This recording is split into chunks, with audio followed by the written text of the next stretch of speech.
Hey everybody, Blaine Austin here at Sewing Machines Plus, and welcome to day 2 of the Serger Soiree.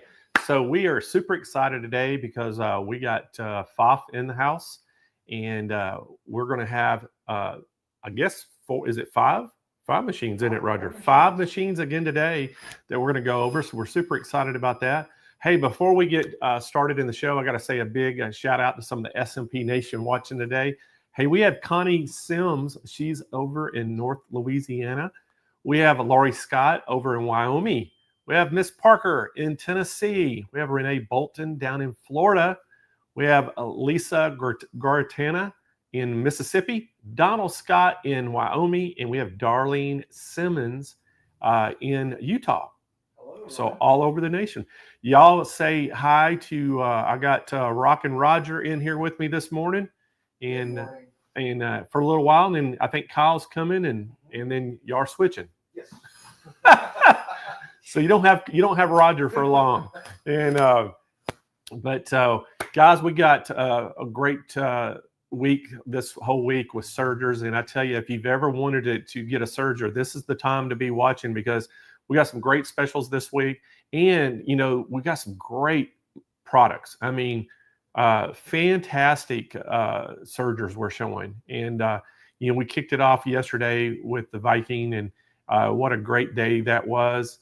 And then we've got Pfaff today. Then we're going to have Baby Lock Thursday and Friday, and it's got a full show of Sergers this week. And but I got to tell you about some dates. Now, again, we got a bunch of emails. As y'all know, we do our live auction, and will be our 3rd annual live auction. And it is strictly to our VIP customer base. You've had to purchase from SMP to be able to get into the auction. And we're going to be sending those emails out, I think, maybe next week or this week. Yes. So we're going to be sending them either this week or next week to everybody to say, here's where you go sign up. So you sign up for the auction, and then we have to vet you. And if you basically have made a purchase, you will get an email back confirmation saying, here is the code to get into the show. Yes. And once you do that, it's just like a regular auction. If you've seen any car auctions like Mecum or all those other ones, it's a fun time. We actually roll the machine out in front of the camera. We tell you a little bit about it, and I basically tell you what the opening bid is, and you get to bid on them. And I tell you what, the last 2 years we've sold out. Yes. We've sold out of all the products, and so they go fast. Yes, they do. Some of them we have 1 or 2. Mm-hmm. Some we may have 4. You just never know. But what we're doing is any machines we have overstock of, we may have some brand new in box. A lot of these are going to be event models, like things that we've used in the events or trade shows. And then there's some trade-ins, so they call them previously loved machines, Roger. So there's going to be some of those that people have traded in. And what we do is once any of the machines we get, like whether it's a show model, it is an event machine or a trade-in machine, we take those, they all go through our service department, and we have a rigorous schedule they have to keep to get through everything of all the items they touch and make sure it is in perfect shape. And then it goes into the auction. And then naturally the ones brand new in box, they're already brand new. So, but SMP will have a full warranty on every single item that we sell in the auction. So you're covered. And so it's going to be a good time. Yeah. Yes, I'm looking forward to it. It's always been a lot of fun. Now, last year we had people, we let them in the studio. We let them we did it in the classroom at the store. There was Norma Kaufman came, but we had some live people that had their paddles they'd held up to bid. And what's so funny, there's a delay between the online bidding and the actual in-house. Yeah. So sometimes somebody would bid a price in online, but they'd already bid it in-house, and it took a little while. But this year it's strictly going to be online. So if you have to watch it from home, you can't come in.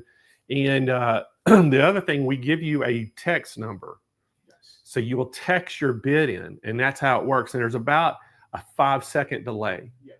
So that's just a little bit of delay, but not much. But it works pretty good. We got a pretty good little system worked out. And so we're looking forward to that. But that's going to be April the 24th, Thursday, April 24th. We moved it up. We originally we always do it in July, but we got so many people emailing us say, why don't you go ahead and do the auction early? So we're like, okay, let's do the auction early. So we're doing it April the 24th, that Thursday.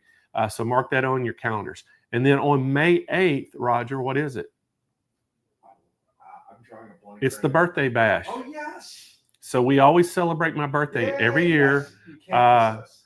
My birthday is actually on May the 11th, but we always do it the Thursday closest to the 11th. Yes. And so we picked the 8th this year, and it's always a lot of fun. Roger and them, I mean, Kyle, I all get together with their teams, and they come up with some trivia questions. Yes, They bring on some surprise special guests. And then we, instead of me getting presents, we give y'all presents. We do a lot of great savings on some machines, and we give some stuff away. So it'll be a lot of fun. And then guess what time it is, Rogers? June 9th through the 13th is Hoopfest. Yes, it is. It's already here. So it's going to be all about embroidery, and we're looking forward to that. It'll be 5 days of a ton of embroidery machines. And this year, too, we're doing something a little different with Hoopfest. We're doing, instead of 30-minute educational sessions, we're doing 2 hours worth each day. So we're going to have 2 one-hour educational sessions each day. That's just going to be tips and tricks from some of the best embroidery educators in the business. And so we're super excited about that. And that'll be a lot of fun, too. So got that all going. And I'll get a little bit more in detail when we get a little closer and tell you who all the educators are.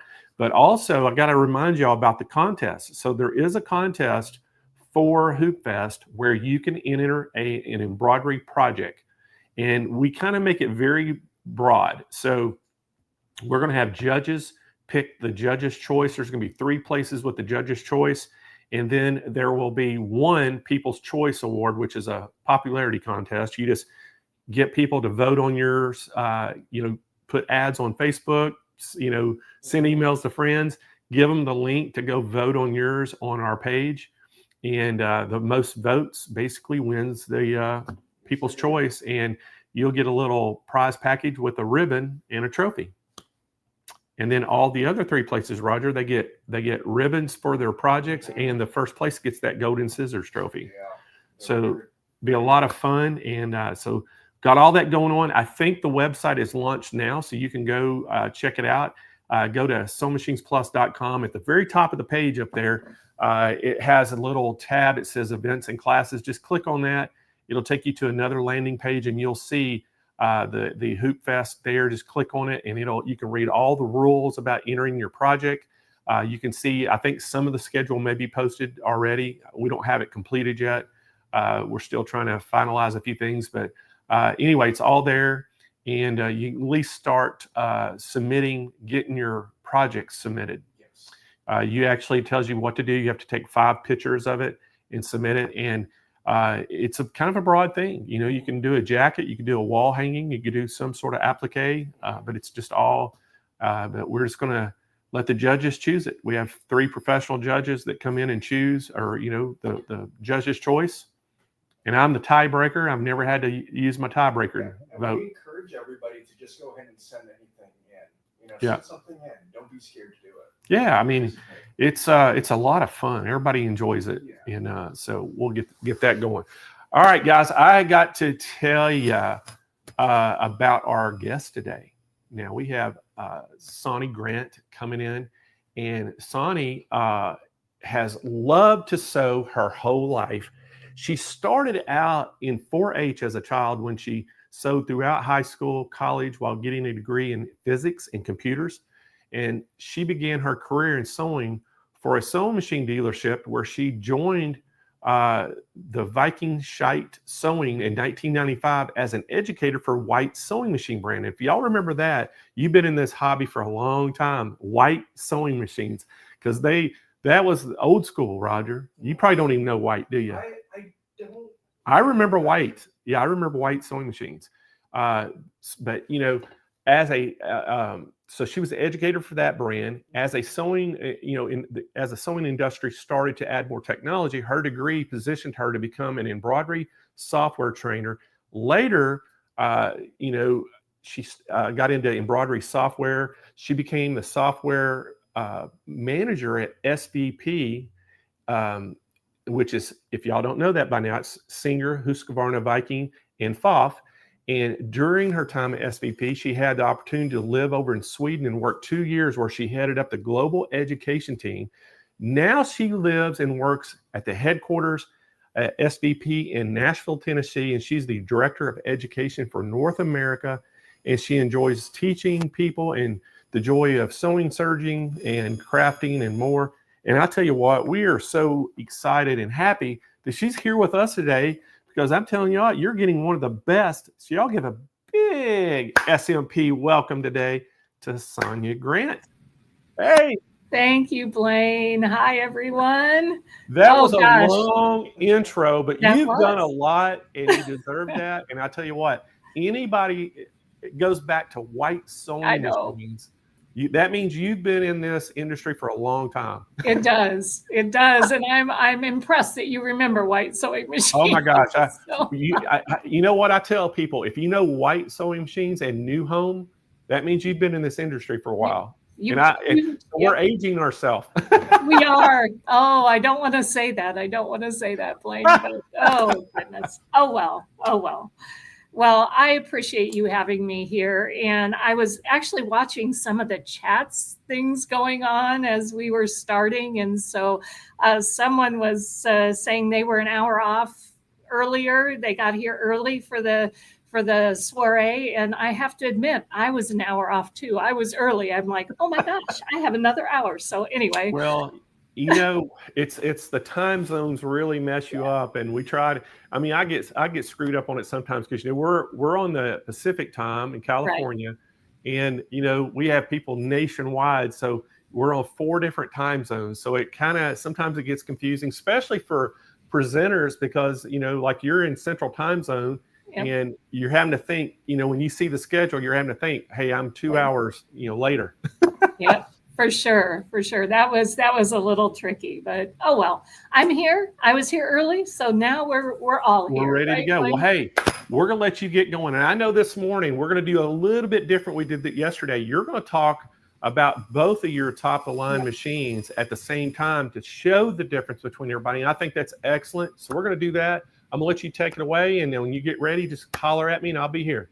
For sure. Thanks, Blaine. And again, welcome everybody. I am so excited. I love Sergers. I am a garment sewer, so Sergers are my world, and I think it's fabulous. And I had to smile. I also, I'm going to start with the Admire Air 7000, which is our Pfaff top of the line Serger. But someone said, oh, that's a pretty color. I blend. I think it's a pretty color too. So that's kind of cool. And then the other one that I just have to mention, I don't know who said this online. I'm sorry. I should have written down your name, but I wrote down flock of Sergers. I feel like that is so cool because we've got a flock of Sergers today to talk about, and it should be really fun. So anyway, thank you for letting me just kind of preamble that a little bit. As we're going along, I'll probably ask you a couple of questions, and then we'll go back and Blaine will let me answer, give me your answers. But one of the things about Sergers is there are different styles, different numbers of threads. And I'm kind of curious how many of you, just throw in, and then we can do this in a minute, but throw in the chat, like, do you have a 5-thread serger? Do you have a 4-thread serger? What number serger do you have? Because for me, this Admire Air 7000. I'm going to switch over so you can get closer and you'll be able to, well, I'll do that right now. You'll see her a little bit more. So I'm seeing 4-thread. I'm seeing a couple 5s coming through 4-thread, lots of 4 threads. So that's great. With a 5-thread serger, so maybe some of you are kind of like, why do I need a 5-thread? For me, and Jill has both, that's fabulous. For me, the 5-thread, because I'm a garment sewer, okay, so I'm talking now, and I should have come back to this camera. Because I'm a garment sewer, I think the 5-thread safety stitch is one of the best stitches for sewing specialty fabrics. And when I talk about sewing specialty fabrics, so now I'm going to come back here. I just want to show you a couple garments. So this if you guys can see, this is a little raw silk. Let me zoom all the way out and see if I can give you a little. This is a raw silk little skirt that I made. And you can see how beautiful that fabric is. And I did a little embroidery on it, that sort of thing. But what's so special about the serger for this and a 5-thread safety stitch, which you can only do on a 5-thread machine, is, let's see here. It's going to be a little hard to see in the black. But there's a chain stitch and then a 3-thread over edge.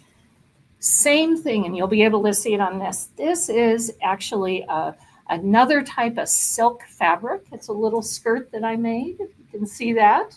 But with that, you'll be able to see it a little bit better on the inside because, again, I got to get that seam that I want to show you. I'm sorry about that. I should have had that all prepped for you.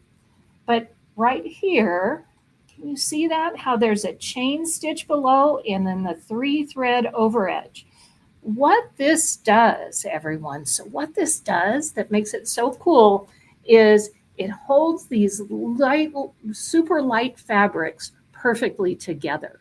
So that's why I love a 5-thread stitch. So let's go ahead. I'm going to come back over here. And with our 7,000, I'm going to zoom in right here. This particular 5-thread machine, so let's zoom in close here, has something that I can't live without. And then I'm going to just bump up just a little bit. I try not to move too quick or too fast. I know how it gets a little bit woozy. Can you all see that? Hopefully you can see this really well. This is our color touch screen. And with this color touch screen, everything you need to serge when you're working with stitches is right here. And I went ahead and I got my little stylus out. The first thing we're going to do is I'm going to come over here and show you this Admirer 7000. It has 26 different stitches. So it has 26 different stitches. They're all labeled right here. And if I scroll down a minute, you can see here's more, and here's more. So there are so many cool stitches. What I started with is, let me close that. Sorry, I got a little clicky right there. That's a 2-thread narrow edge stitch. But what I want to do here is come up, and you can see with this 4-thread overlock, this is your normal stitch. For those of you who said you had a 4-thread machine, you're going to be used to this, right? So you can see that right there. What's cool about our 7,000 is you now know you're going to use the yellow, the blue, the pink, and the green threads when we're stitching. And then this is what I love. It tells me how to set up my machine exactly. It tells me the cutter cover. Do I have my cutter up? Do I use a 2-thread converter? Where do I want my stitch finger? Everything is right here on the screen. And I'm going to tell you, everybody, I love this. But what I want to tell you is if you learn this screen, if you purchase this serger and you learn that screen, you will know how to do every single stitch. That is really, really cool. So if we go back and see all of this, I already have this set up for this. So I'm going to close that out. And then the other thing with the screen, and I saw someone said this is a really big screen. It is. It also shows me a picture of the stitch. It shows me what needle positions, where my stitch length should be. I have 5 speeds, so I know there are, I say this, I keep going back and forth, but when I'm talking to you, I got to talk with you here for a minute. But the cool thing is with that speed, is there anyone out there that is a zoomer when you serge? And when I mean zoomer, you're foot down all the way as fast as you can be.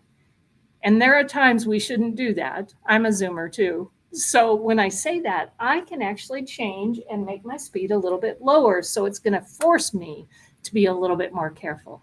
So I love that about that speed control. And then my differential feed, my stitch length, all right there, super easy, right on screen. And the beauty of our Pfaff sergers is I touch my tension. Here are my tensions. They're all preset for me for the stitch I choose. But guess what? I can make changes. So let's say I'm using a specialty thread. I can take my tension and make those changes right on screen. So super easy, super fun. I'm talking too much, I know, because you want to see this little guy surge. So what I'm going to do now is let's zoom out just a little bit. And I'm just going to come down here. And hopefully you can see. All I want to do, and I always do this, everyone, whenever I am starting to sew, I want to show you something else, and I'm going to go a little bit lower in my camera. And one of my colleagues, Carly, was here. Can you see that? This is, how many of you have a knee lift on your sewing machine and have wanted one on a serger? I don't know if you can hear that, but there's my little knee lift. So now, coming back here, all I have to do to bring my presser foot up is touch the knee lift. I don't have to do anything up here with my hands, which is really cool. I do often just push that right up underneath. And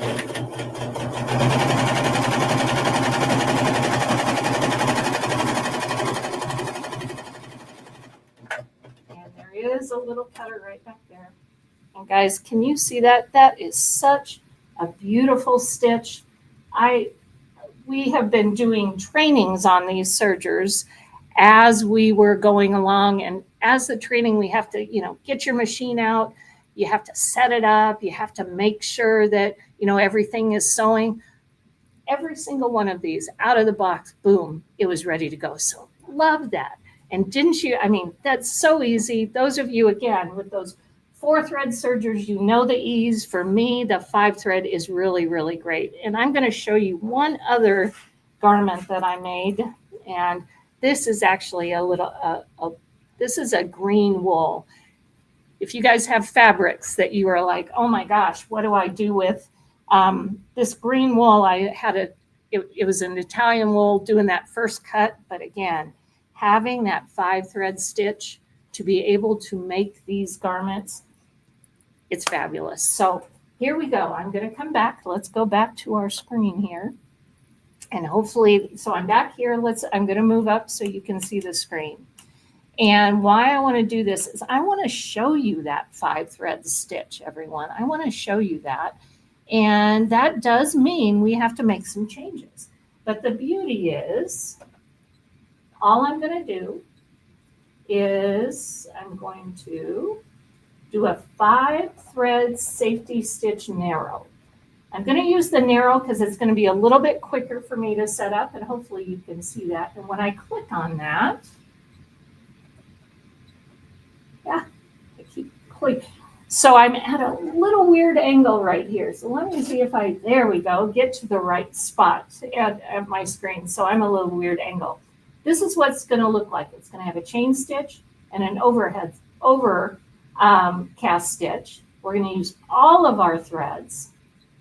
And here it tells me to have on the A cover, this is up. I'm going to show you more about that here in a minute, but everything is just as it was before. All I need to do now is I'm going to use the B needle in back and the D needle in front. So everyone with me out there, you're seeing these changes? This is why I love this machine, is because now let's go ahead, come down to our needles right there.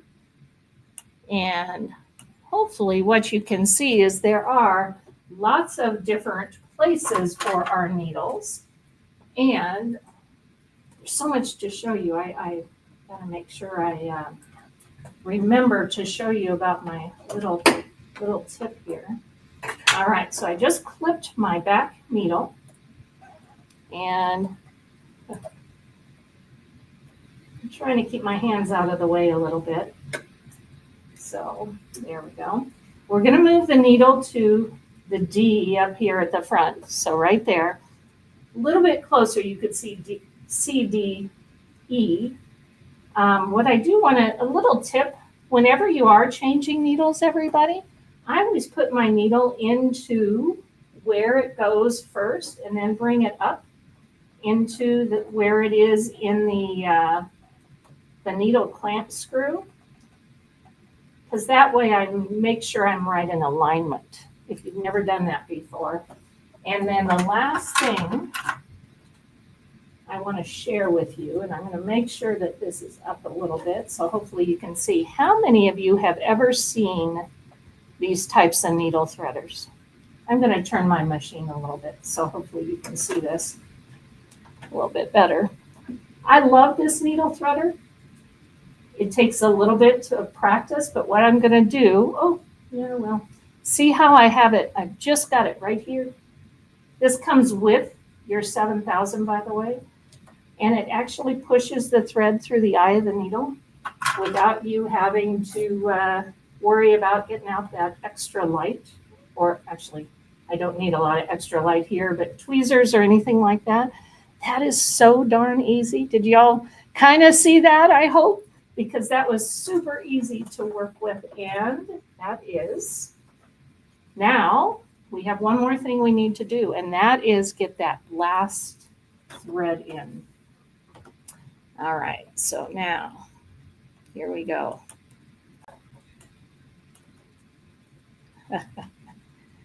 What I'm gonna do, let's go a little bit wider so you can see. So here are my thread colors here.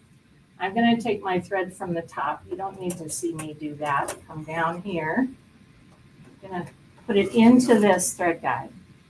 With our Pfaff, and I have caught on one thing. With our Pfaff Admire Air 7000, everybody. This has jet air threading. I love this. It is something, I call this little guy right there my magic button. What I want you to see is I'm going to place my thread in this little hole.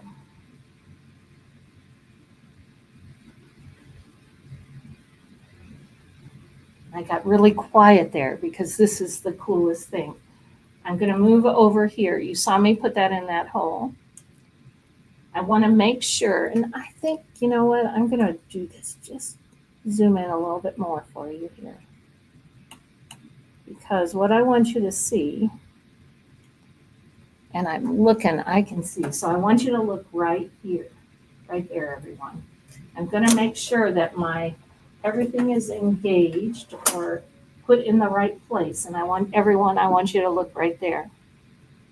And what I'm going to do is I'm going to push the magic button, and if you couldn't see it, guess what? It just threaded it for me. I don't know how much easier it can be. This is my machine. I love this machine. Can you all see that? Kind of, at least.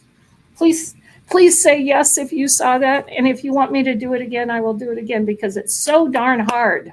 Wasn't that easy, everyone? I think that's so cool. So now I am ready for a 5-thread stitch. Okay, I just let that dangle down there. All right. Now this time, I'm going to use a little piece of wool. So let's come up so you can see what's going on again.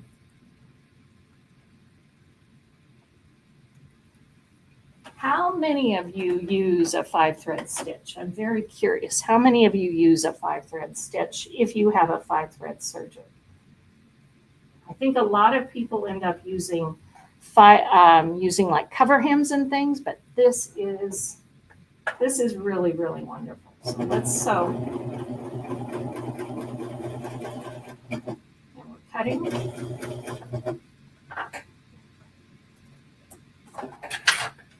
All right.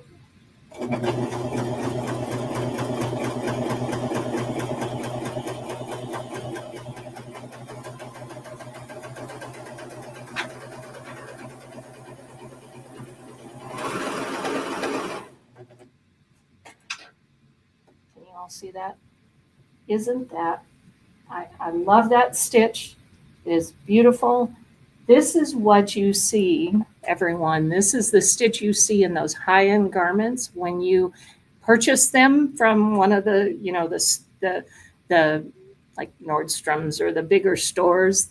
They have this 5-thread stitch. It's not a 4-thread stitch, it's a 5-thread stitch. So I'm so adamant about that. And someone said amazing. I think it's amazing too, because it really does elevate your sewing, and it is really cool. So Blaine, or I don't know who's back in the control room. I'm sorry, I should have got your name. Are there any questions so far as we're going through? Because this is a good time. I'm going to change to basically a little chain stitch here. Sorry if I caught you off guard. No, not at all. So if we've got any questions right now, y'all go ahead and put them in the chat so we can see them. And we'll ask her any of the questions before we move on. Yeah, that's fine. I mean, we can come back, or you can catch me in the middle. Put them up. I think Roger's got some. I mean, we have price, questions about price, but we will get to the price here in just a little bit. Okay. At the very beginning, we had a lot of questions, but it scrolled through, so please post them again. Yeah, so if you got a question, put it up there for Roger, and he'll see it. All right. And by the way, I wanted to also mention, if y'all are on Facebook or YouTube, we have Rhonda Kramer. She's monitoring that and trying to answer all your questions on the chat for Facebook and YouTube. If you go to our website, we have live chat agents on the website as well that can answer questions. And naturally, you can call us 800-401-8151. And we have our call center, all the salespeople standing by that can answer your questions as well. Yeah. And I see Blaine, he's putting it up for me. So I see Nilda actually asked about feet compatible with older Sergers. There are with the different Sergers in our line, there are different Sergers. So it depends on the older Serger, how old it is, which one it is. I would have to look that up, I'm afraid, Nilda, because there are different feet for different Sergers. So there really are different ones. And great question about seam allowance. Basically, on the front of the machine at the front, there are markings. Let me see if I can get you to see that. So there are markings here right on the front, and you guide to the marking depending upon how wide the stitch is. So I figure seam allowance, I tell you, Susan, that's again, fabulous question. But what I end up doing is I mark a 5/8 inch seam on just with a pin, just mark it, and I run it through and I make sure I have it set properly. But that was actually a really good shot. You can just see the guides there. And you do want to oil your Sergers for sure. This one, there's just a few places wherever you see kind of a moving part. Oh, I'm up too high, but whenever you see kind of a moving part, it's where you're going to oil down in this area. There are places in the book it tells you to oil, so you can look up in your manual that sort of thing. And the other thing I would say is, of course, you've got a great place to take your serger. You should have your machines serviced every year. Blaine may say earlier, whatever it is, but you do need to have it serviced. So make sure you do take it in. And that was a 5-thread safety stitch, Betsy. And that's what, again, I use for all garments. And again, why? Oh, I might have thrown it away. But on like this wool that is so, it frays really easy. You can see this makes it so it's nice and flat. And it holds the fabric together well. That's why, again, I have to use a 5-thread stitch. All right, so now what we're going to do is I went from the 4-thread. You saw how easy it was to thread that chain at the end, so that chain stitch. What I'm now going to do is I am going to go ahead and convert this guy over. So that's always a question on how hard is it to convert your machine, right? From a 4-thread to a 5-thread. You saw that was easy, but now we're going to convert to just a chain stitch. So the chain stitch only. And why I want to do that is I'm going to zoom my other camera out just a little bit. But I do want to share with you another sample. And can you see this? This is a fun little bag. I've got another one up in the back, but all that basically square, basically cross-hatching is what it is done with a chain stitch.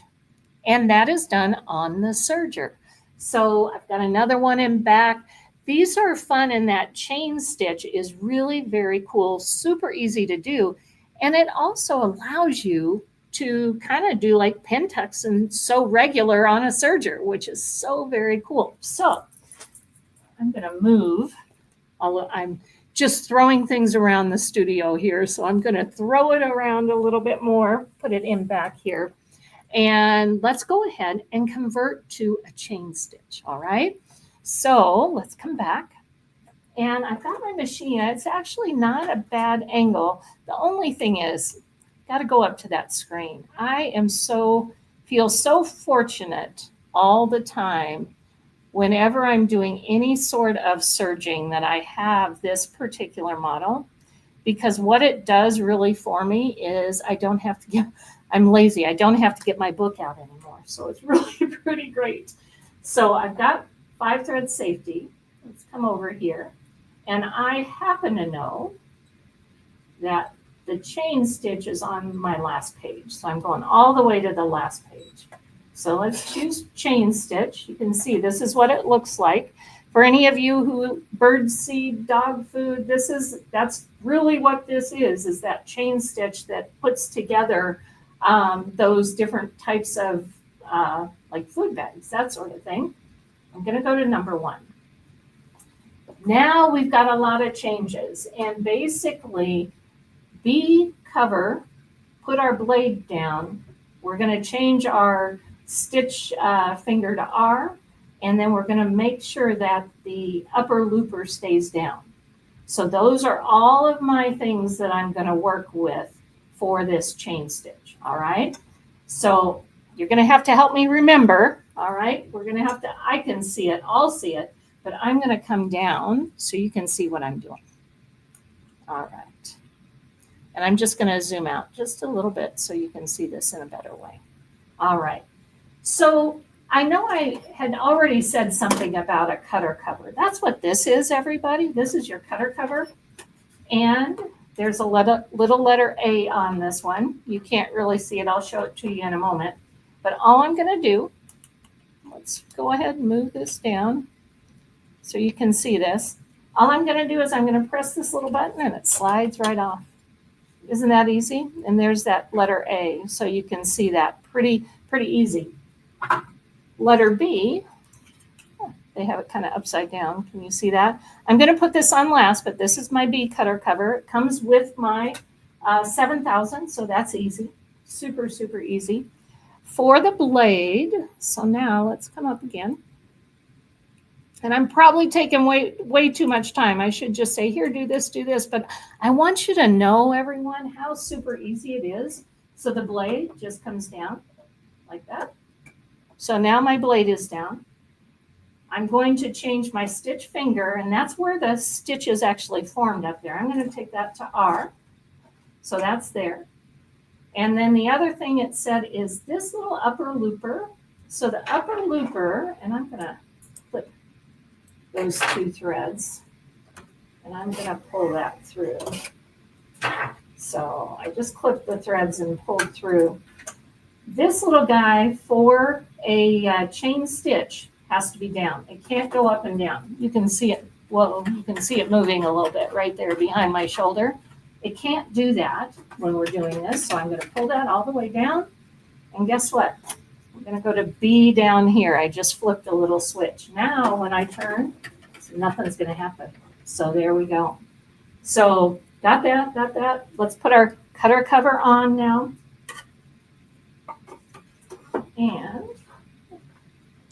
again, trying to keep my hand out of the way. All right, so there we go. That comes right back up, and now I've got this great flatbed area right there. The last thing, so let's go back to our screen.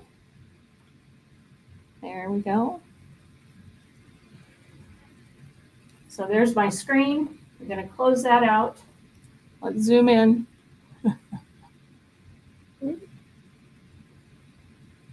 And I don't have any needles in AB, so I'm going to take out my one needle there. And there's that. I still have my other needle in. I do want to trim this thread because I don't want it to get caught. So there we go. All right. So D needle there, which I had already. Everything's set up, I hope. Whenever you're on live, you always hope that it's all set up properly. All right. Now this is going to look a little different because now I've got this area here. And what I'm going to do is I'm just going to sew straight. So I'm just going to sew on a piece of fabric. Now, here's the thing, everyone. When you're sewing on your fabric, I was going to use stabilizer, but I took that off. And with that, so here's my fabric. I'm going to sew on 2 layers. And I've used my knee lift. Put that down underneath. I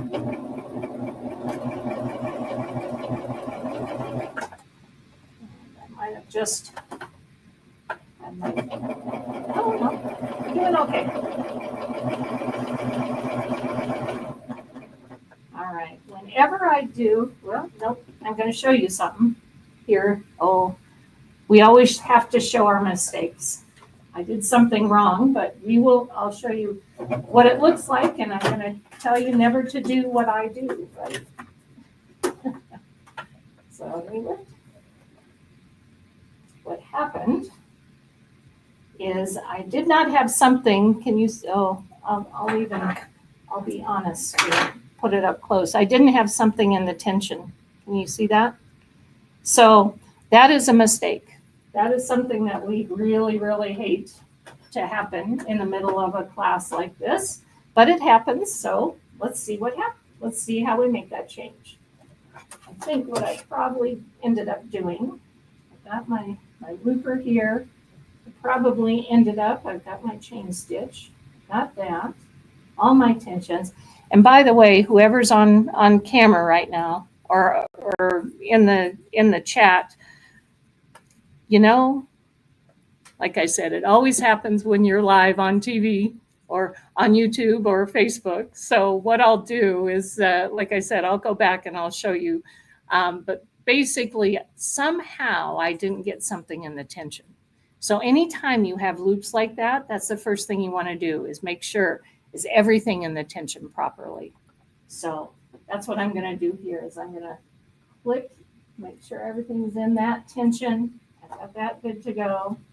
And the other thing, I think you guys know this, but you can always tell if it's in the tension if when you pull on this, and that's, when you pull on this, if there's any tension here. So that's also real important that you know that. And then so I've got this there. I'm going to use that great little needle threader. And I have to just laugh a little bit because I practiced this just this morning just for you all. And of course it didn't work right. So it always happens that way. All right, so we're going to try again. Put this up, everything under.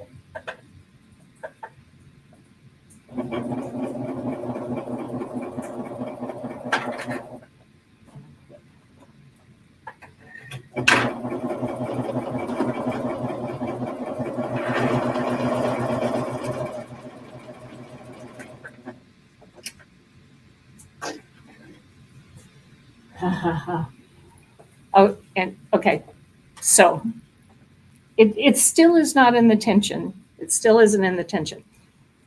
Blaine will never have me back again, everyone. I did something very wrong, but I want to show you what I did. And what I didn't do properly is, if I look here on my screen, so let's go back. And this is why we always should follow our screens, right? Can you see that there's a number right there? It says 2.6 in the blue. Can anyone see that? Say yes, raise your hand. Make sure everyone's seeing this. Can you see? I want to make sure you see that.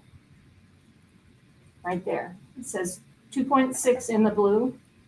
Well, guess what, everybody? And I should have there we go. 2.6 in the blue, right there. Well, if I go up, if you follow the instructions, if I go up here, guess what? My thread is in the yellow, not in the blue. So guess what? There's no tension on the yellow, which is what I kept saying to you. And so now let's make that change. Super easy. Oh, doggone it. I practiced so hard this morning too. Okay, let's clip from here. I'm going to bring this thread back down and around.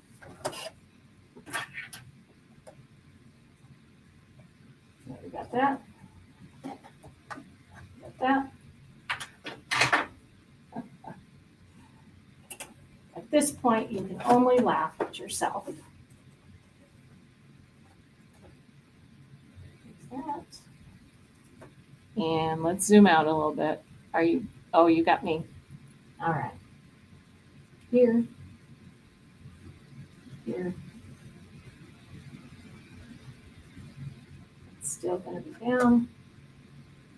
Get my needle threader. Somewhere. And let's thread this. And got that needle threader right through. All right. By the way, while you're still watching me here make my mistakes, I have this great little pair of scissors. Guess what? On this particular machine, you've got a spot for your little scissors to hang, and also a spot right there for your tweezers. I love it. Keeps me in check. Make sure I have things in the right spot. So let's clip that. And here we go.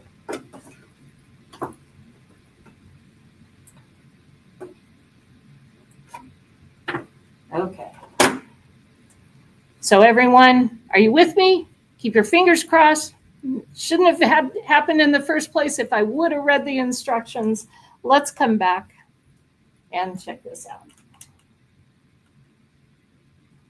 Here we go.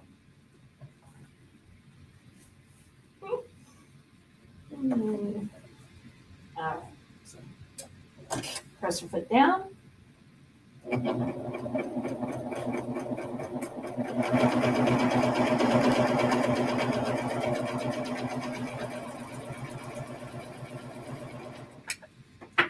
And voila, it looks beautiful. Gosh, is everyone, I hope you're out there clapping your hands, because it's like, follow the instructions, it works great. So actually, Blaine, I'm going to go to you for a minute while I just have to laugh at myself. Are there any other questions? Were you guys telling me what I should have been doing rather than what I was? Oh, we were directing you. I was jumping up and down the background going, oh, don't. No, I'm just kidding. Hey, you know what? I love that part because, as a sewer, it happens to everybody. And, and it's, again, I don't care how long you've been in this business, things happen and you handle it beautifully. And I think that's the biggest thing. It shows you how, little things are going to happen. And you know what? You're human like the rest of us. Yeah. Oh, goodness. Yeah, that's for sure, human. All right. Well, we're going to tell them how they can get that 7,000 while you're kind of doing the little switch there. Perfect. And then I'll come right back to you in just a little bit. Okay. All right.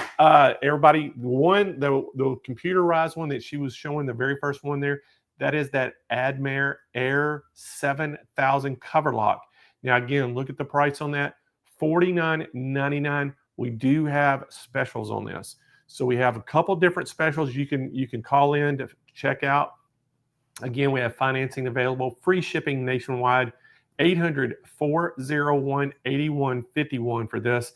And again, we're talking about, an elite brand and an elite machine. This is one of the better machines in the marketplace. And I tell you what, this thing has so many features on it. It is absolutely a great machine. And so if you have any questions about this at all, don't be afraid to jump on that call, 800-401-8151. Talk to our agents. Also, you can talk to the live chat, Rhonda Kramer. She is monitoring the Facebook and YouTube chat. You'll see her answering your questions in there. She's going to be trying to help you there. And then on our website, we also have live chat agents that are on SewingMachinesPlus.com that can help you with your order and answer questions for you. So y'all say hi to Kyle. Kyle made it back in here. Hi, everyone. And relieved Roger, so Roger could get back over and get to work. But all right, so that was the 7,000. We're going to start talking all about the 6,000 now. And again, this is, almost identical machine mechanically, but there's going to be some electronic features and a few stitch features and things. But Sonny's going to go over that. So let's go right back to her. All right, Hi, you ready guys, to go? again. Thank you, Blaine. We are. All right, We're we're going to gonna, let you take it away. yeah, very good. We are going to go to the Admire Air 6000. I actually have both of these machines sitting next to one another because they are very similar in machines. What I did to convert, change to that chain stitch, exact same thing you're going to do here. So it's the cutter cover B, you do that sort of thing. What I did do though for the 6,000 is, if you can see, both the 6,000 and 7,000 have this beautiful extension table that comes with them. So it's fabulous when you're doing big things. So I think that's really cool. And also remember that little bag that had the chain stitching. That's really wonderful as well. Now, I have a couple samples. I think samples it helps you learn more almost than me just talking and telling you different things. I want to come a little bit closer to a couple of these samples because what I've done is I have this particular machine. So I have the 6,000 set up for a cover hem or cover stitch. This also has the same knee lift opportunity. I've got it at a weird angle, so I don't have my knee lift here. It comes with the knee lift. It comes with the extension table, same as the 7,000. So both of these machines are very, very similar. The big difference is the screen. Can you see that there is no screen here? So I have to learn a little more, or I have to actually keep my my book next to here when I start changing to all of my stitches. So that I think is really key. It does still, and I'm going to show you how and what it means here in a minute, but it does actually change my tensions for me. I don't have to think about how to set the tension. Who out there has been like, oh my gosh, I don't know what to do with tensions. Sometimes you get a different thread. It's a little bit tricky. So tensions are key. But for anyone, this is a great, I can't take credit for this little blouse. This is a really beautiful, look at that. Isn't that just pretty? This little blouse at the very top, you can see that is a cover stitch or a cover hem for the binding on this blouse. My colleague Vanessa did this, and it is just fabulous for working with that. This little dress, I don't have a class written up on this, but oh my goodness, I want you guys to look at this. All of this fabric down here, all of these stitches, those are all serger stitches, either chain stitch or cover hem. So there's the cover hem with different colors, or actually the chain stitch here.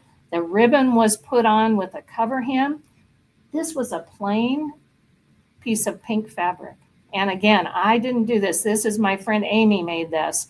And check that out. Isn't that, please tell me you love this, because I think that is, look at all of that. That is so pretty. And that is all done on a serger. So again, that 5-thread stitch, So again, I have this set up for a cover hem. I'm going to open this, and what I need to do is I need to take my cutter cover off. And what I want you to do is down here, now a little bit closer here. There we go. I think you can see here are all of the stitches that are available on our 6,000. Now the 6,000 has 3 less stitches, so it has 23 stitches. And Blaine and I were talking earlier about this. It is a 3-thread picot edge and then a wrapped overlock wide and narrow that this machine does not have compared to the 7,000. So it doesn't have just 3 different stitches. So there is a difference in that. But also what I want you to look at down here, and I think this is a good enough shot. I think you can see that there's a letter next to each of these stitches. So like there's a letter G or a letter C, or for the cover stitch, it's actually letter J down here. That is what you're going to do. So now that we know our cover stitch is letter J, and I'm going to put on my cutter cover again. There we go. I'm going to swing this a little bit further around and come all the way up to the top. All right. Can you all see this dial? This dial, if you want to do a stitch, you're going to put it on the letter that the stitch is. So remember, we were on letter J, right? That was the one that we needed. So letter J for our cover hem. Guess what just happened? All of the tensions here were now just set for me. I don't have to set anything, which I think, again, anytime a machine is going to help me out, that's wonderful. The screen, of course, over here, right? So our screen over here, this is going to give us the most information, everything that we're doing, all right on screen. Here I have to learn a little bit more with my 6,000, but as long as I know the letter, all of this is going to be done. So that's really very cool. So now let's go wide a little bit. And let's come down just a little bit. All right. So what I want to do is I just want to start. I hopefully learned my lesson. I just want to make sure that I'm stitching properly to start with here. And one other thing that is something that's not necessarily unique, but I think is great. There's a little fast and slow speed on my foot control here. I've got it on fast right now, but again, if you zoom too quick, you can actually turn to slow. So that's kind of cool, I think. Helps me do a better job. All right, so let's go ahead. All right. So what a cover stitch will do for you. Okay, when I get to the end, I'm just actually going to take one stitch backward, raise that, and that releases everything. And I will tell you, there is my stitch, right? So it looks like 2 threads on the front, like you're using a twin needle. And then you've got your decorative stitching on the back, which is actually very cool. And so if, let's say I am going to do a hem on a pair of sweats, because this is a stretchy sort of thing.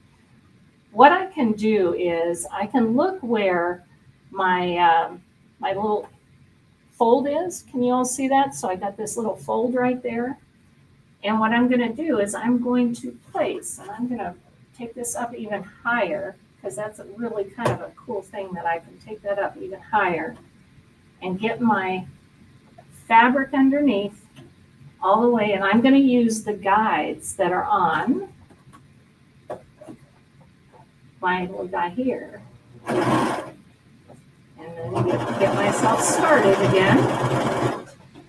And I'm also going to change the pressure on my presser foot.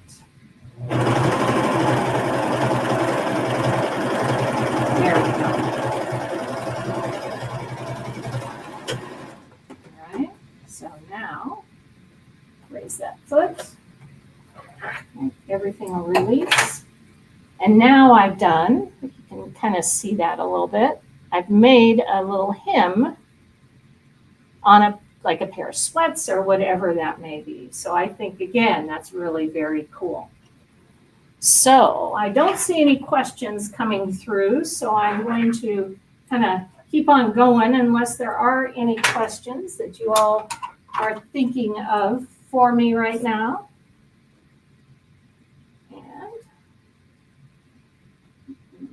That needle threader would have worked just fine, but I can't find it right now. So I need my spot for it. There we go. And I'm going to clear my other needle from underneath. All right. So in that time, did anyone have any other questions for me? I don't think so. I haven't heard.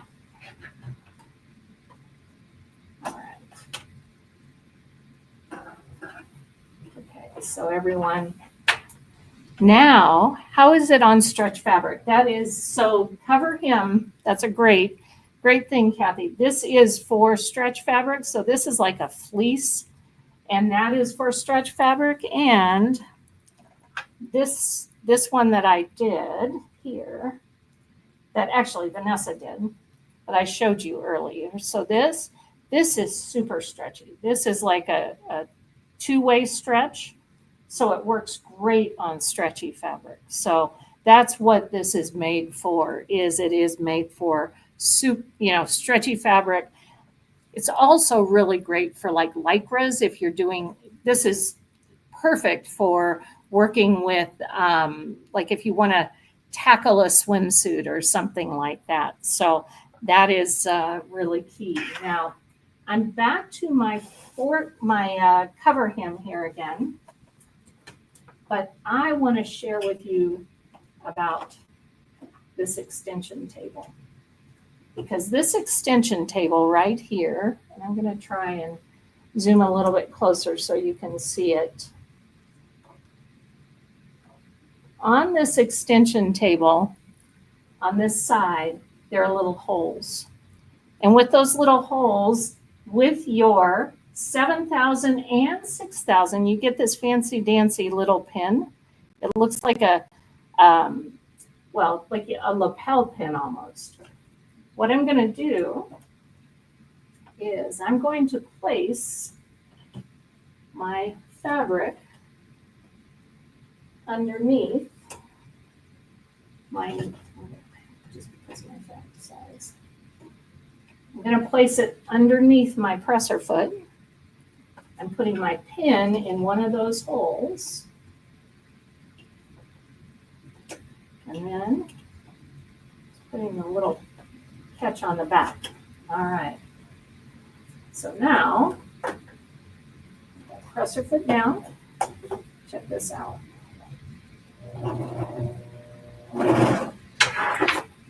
I want to ask the question of those of you that are on, how many of you have a circular attachment for your sewing machine? Because with the 7,000 and 6,000, that's what this is. This is like a built-in circular attachment, but for your serger.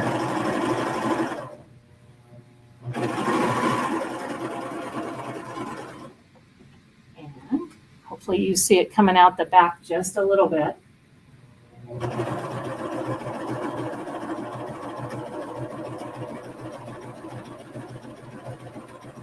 This is where I need to slow myself down a little bit.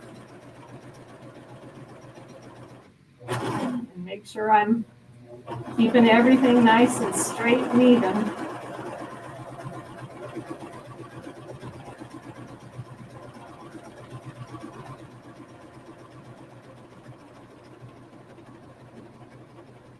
And then once I get to there, I'm going to take one stitch back. And then I'm going to raise my presser foot, take this guy out. And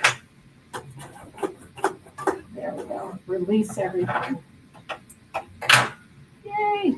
Check that out. You've got your whole circular attachment right there with your Admire 6000 and 7000. I think this is so cool because if you didn't want the straight stitches, you could have the decorative stitch on back as well and see that. Isn't that just fun, beautiful, cool? I just think that is really neat how you can just create different things just like that. So it is super fast, super easy. And I'm going to come back here for just a minute because I want to share with you one other sample that I think is just absolutely beautiful. This is a little, can you all see that? It keeps asking that, but this is actually really fun. This is, I'm going to go to my other camera so I can show you up close. That is all thread, everyone. And that is the cover hem right there. And all we did is it's on a piece, it's actually, you can see it kind of up here. It's on a piece of tulle and just rows and rows and rows and rows of stitching. So Blaine, I don't know if anyone has said, wow, that's fun or wow, that's cool, but I get so excited about this. I think, thank you, Rita. I appreciate it. And I will too. I think it's really, really neat. So using your serger for decorative is amazing. Also for construction, and that's where a 5-thread serger like we have in our 7000 with the screen, or the 6000 that doesn't have the screen, but it does have the ability to, when you choose your stitch, it's going to set your tension. So you have two great options here. Both have so many great features. Again, it comes with the extension table, the little pen that we used. It comes with the cutter covers for all of your different stitches.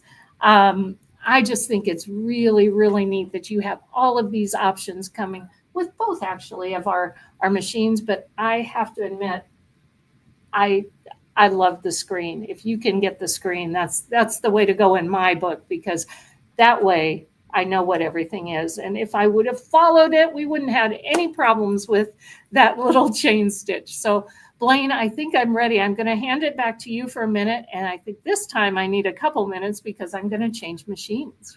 All right. We'll let you do your juggling. All right. We'll see you back here in just a few minutes. Yep. All right, everybody. So we're going to tell you how you can get this Admire Air 6000. Now, again, we talked about that. This is exactly mechanically the same machine as the 7000. It just lacks a few stitches. It's going to lack all those electronics that make it a lot easier. It's just more convenient. But again, look at that great price we have on this, $29.99 for this. Both of these we've showed you, the 7000 and the 6000, are absolute workhorses and do such good stitch quality. And that's the thing you're going to notice. When you look at an elite brand, an elite machine, you're going to see the quality of the stitches, even the sound it makes when it's stitching is so much different than some of the little inexpensive sergers on the market. We do have financing available for this.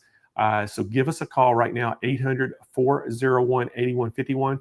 We have several different packages right now going with this to choose from. It is National Serging Month, so we're celebrating that in a big way today. So get on that phone and call if you're interested in either one, that 7000 or that 6000, and we'll get you hooked up. Now we're going to move to the next one we're going to talk about is the 5000 that's coming up next. And so we'll get over that. But while we're waiting, Kyle, let's just go ahead and do a giveaway. What do you think? Let's give away a $25 gift card. All right, so everybody in the chat, we want to do where they have to put something in the chat. Yes. All right, so everybody put card, C-A-R-D, in the chat right now. C-A-R-D in the chat if you want a chance to win a $25 gift card. Now, if you don't want to win the card, you don't put card in the chat. It's that simple. But it's free money, Kyle. That's right. It is absolute free money. And it's real easy. We'll just email you a gift card code, and you'll just put that in the checkout, and it'll save you $25 off your purchase. So if you want to get some good goodies coming up, we'll try to help you out a little bit. So there's 78 people have put in there. All right, y'all still have a little bit of time. 85, it's going up. 86. All right, write card, C-A-R-D, in the chat right now if you want a chance, because there's a couple hundred y'all watching, so make sure y'all get it in there. Is it going up, Kyle? 91. 91. I think we hit 100. We're going to pull the trigger. Come on, a couple more. 93. Once we hit 100, we're going to spin the wheel. 94. Right, card in the chat. We're 4 away. 97. 97. Here we go. Kyle's just over there itching to hit that button. It's 98. 99, 100, 102, go. Spin the wheel, Kyle. Oh, that was fun. Winner is Lizette Ramirez. So Lizette, she is watching today from YouTube. So congratulations, Lizette. You just won yourself a $25 gift card. How to claim that prize, you need to go to smplive.tv. Scroll down toward the bottom of the page where it says claim my prize. Fill out all that information complete. Make sure that your email address is correct. Hit submit. Once we get that in, we will email you back a gift card code, and you'll be able to put that in your checkout at the cart and save $25 off your purchase. Y'all stick around. So we're going to give some more stuff away at the end of the show today, too. All right.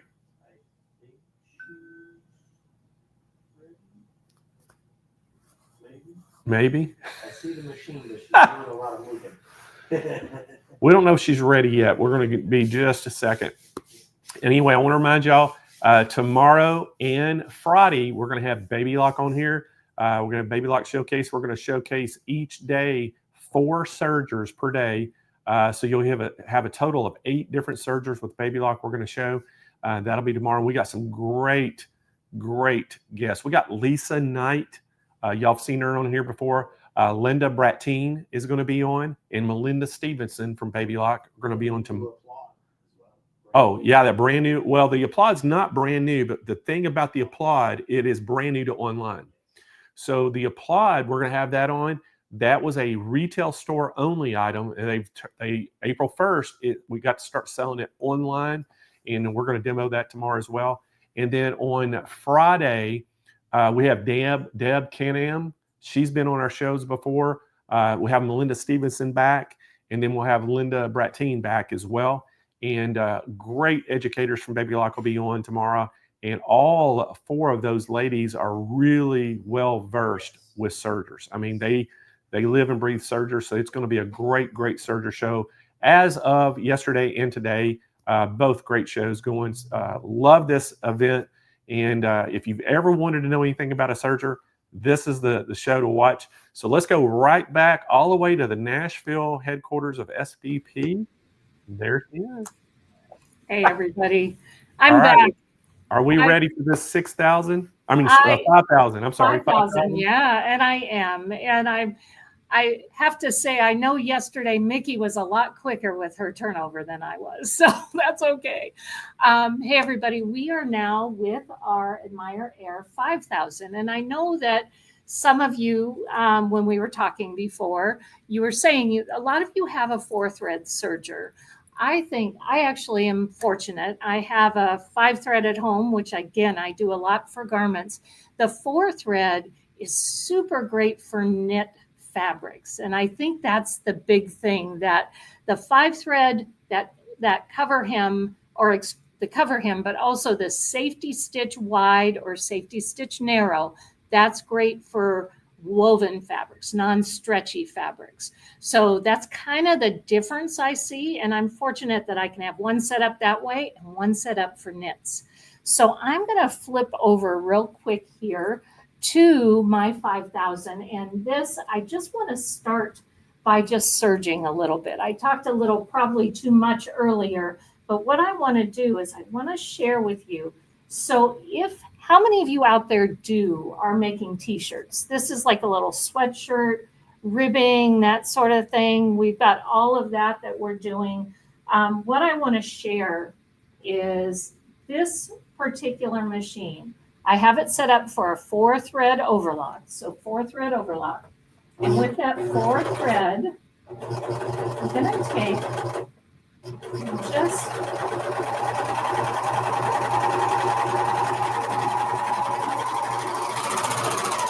just want to show you why this is so great, because that's your rib neck.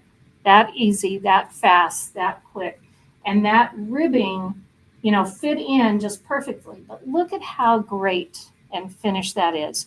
On a sewing machine, guys, that would take a lot longer, right? So this is why we love the 4-thread sergers. And one other thing I love to show is some people want to make things for their kids, grandkids, that sort of stuff. This is the easiest way to make a casing that I've ever seen. So this is going to be a little casing. So I'm going to fold this down and fold it back upon itself. And why I want to share that with you.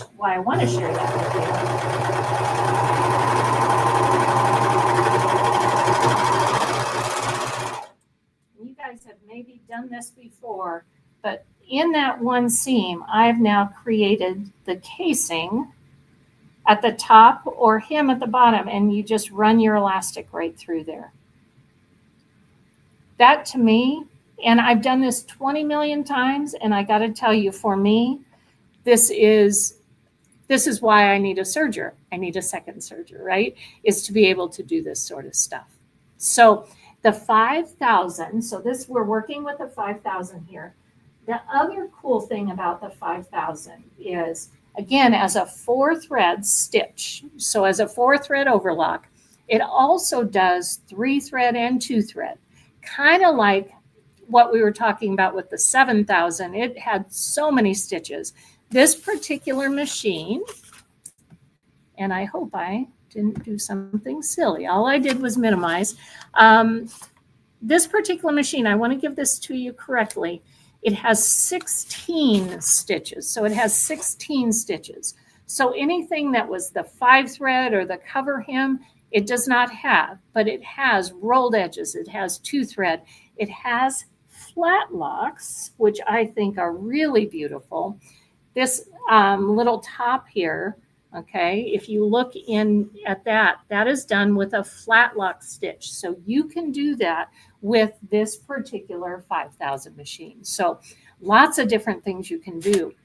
But the best thing, and what I think is really great, is this, the Admire Air 5000. It actually has 2 great features. The first one I want to show you is the rolled edge.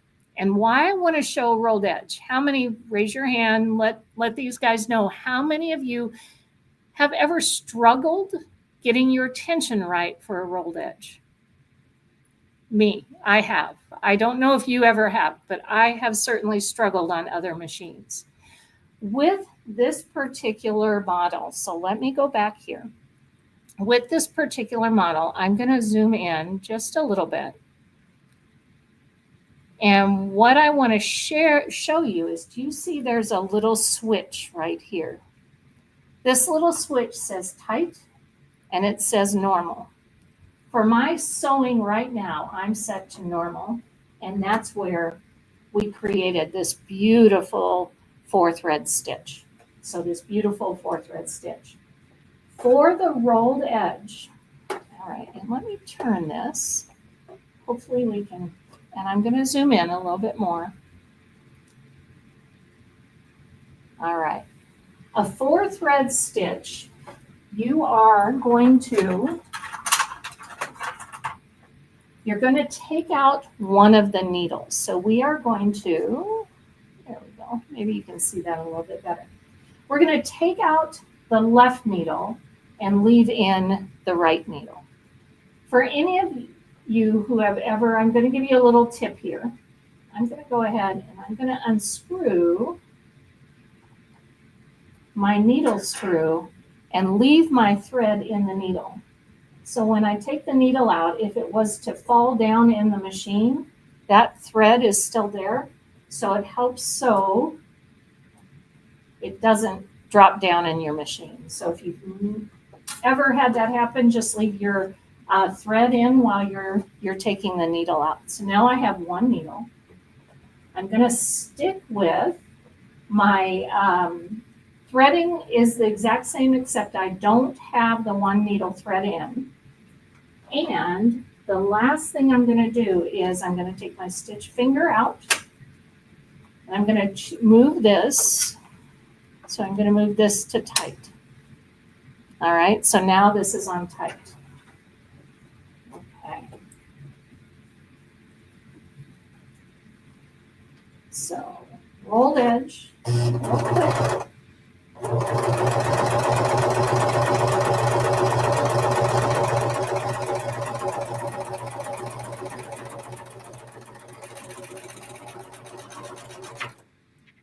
I did not change my stitch length because what I wanted you to see is look at how beautifully that just rolled over. Can you see how lovely that is? And for anyone who's ever struggled, that was super fast. And now we are going to take our stitch length, and I'm just gonna, so you can see this, I'm just taking my stitch length to R, and now I'm gonna go along the other side.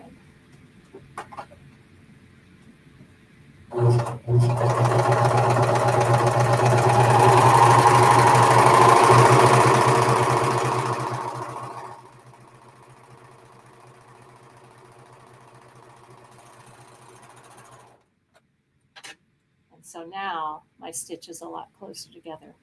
So you have many different options with this. If you can see, you've got a little bit further apart, a little bit closer together, but just being able to turn that to tight, I did not have to mess with any tensions whatsoever.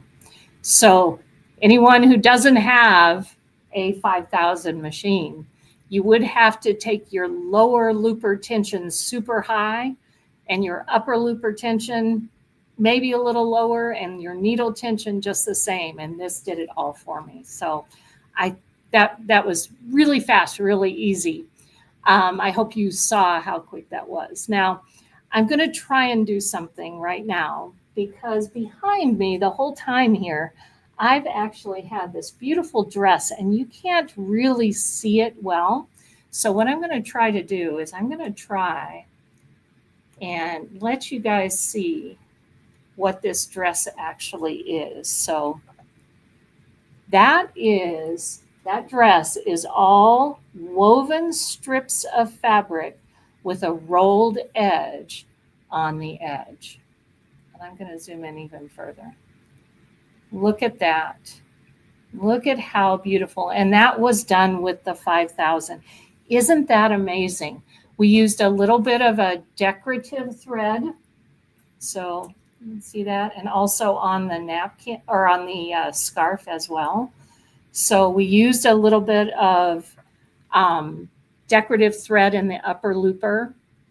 Isn't that gorgeous? I'm going to go back just because this is my favorite dress of all time here, Blaine. So I think that's really, really cool.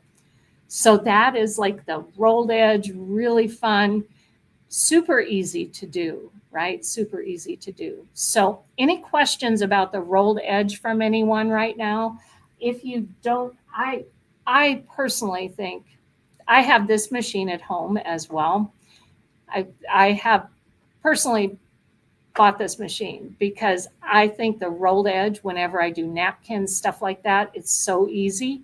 It's a complement to my other machine. So any questions about the rolled edge before I move on this machine, but move on to the next step? Nope. All right. So I shouldn't ask, I guess, but I love that when they put up the questions for me. So make sure you do definitely put the question.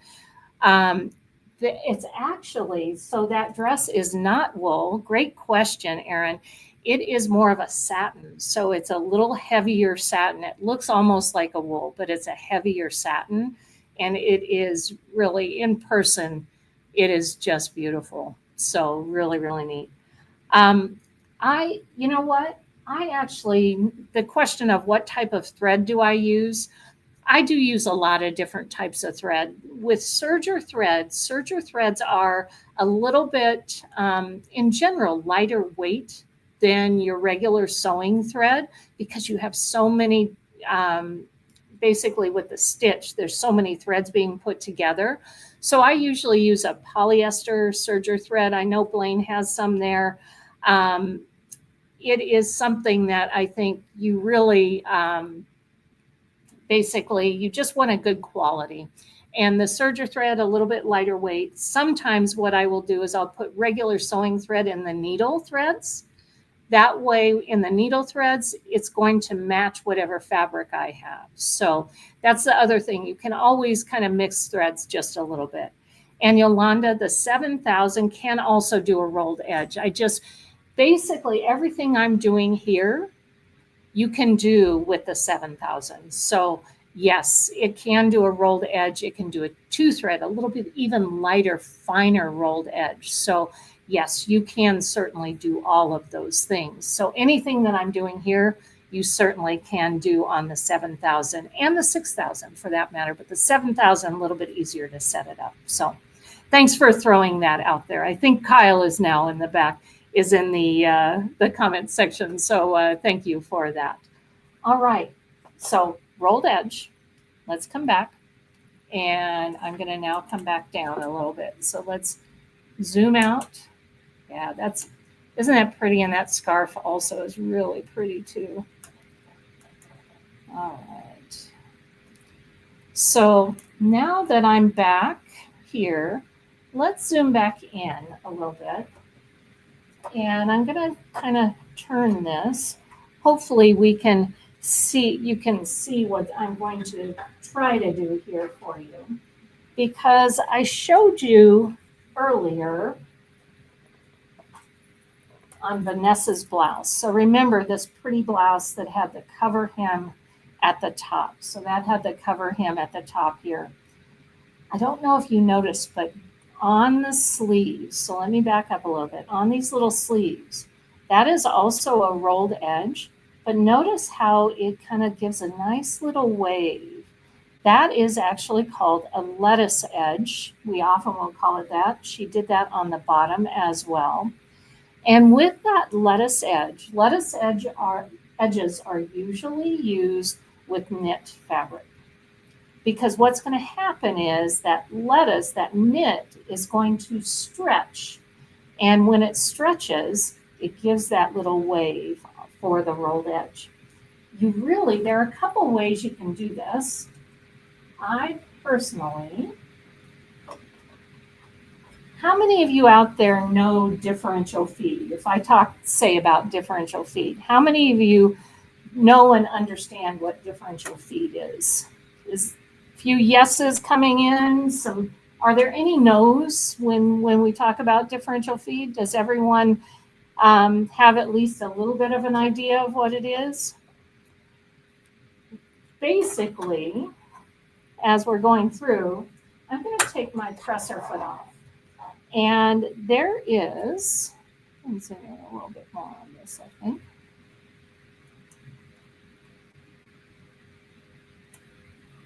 We maybe know what the differential feed does, but maybe not what it is. There are actually 2 sets of feed teeth. There's a back feed dog and a front feed dog. And what that lets me do is you can run those feed dogs at different rates. And that's why it's called differential feed. It differentiates or changes the rate of your feeding system. And then on this side, there's a little dial. And so I'm actually going to hold my fabric back. I'm going to a smaller number with my differential feed. So a smaller number. And now,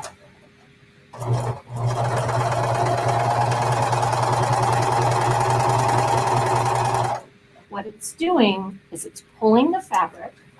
Let's turn this even a little bit more. It's pulling the fabric, holding the fabric out for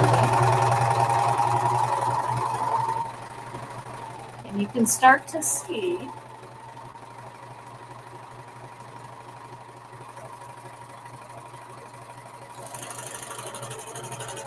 the waviness of that stitch. Isn't that fun? I have done this on little girls' socks. You can do this on the beautiful, like the blouse that Vanessa made.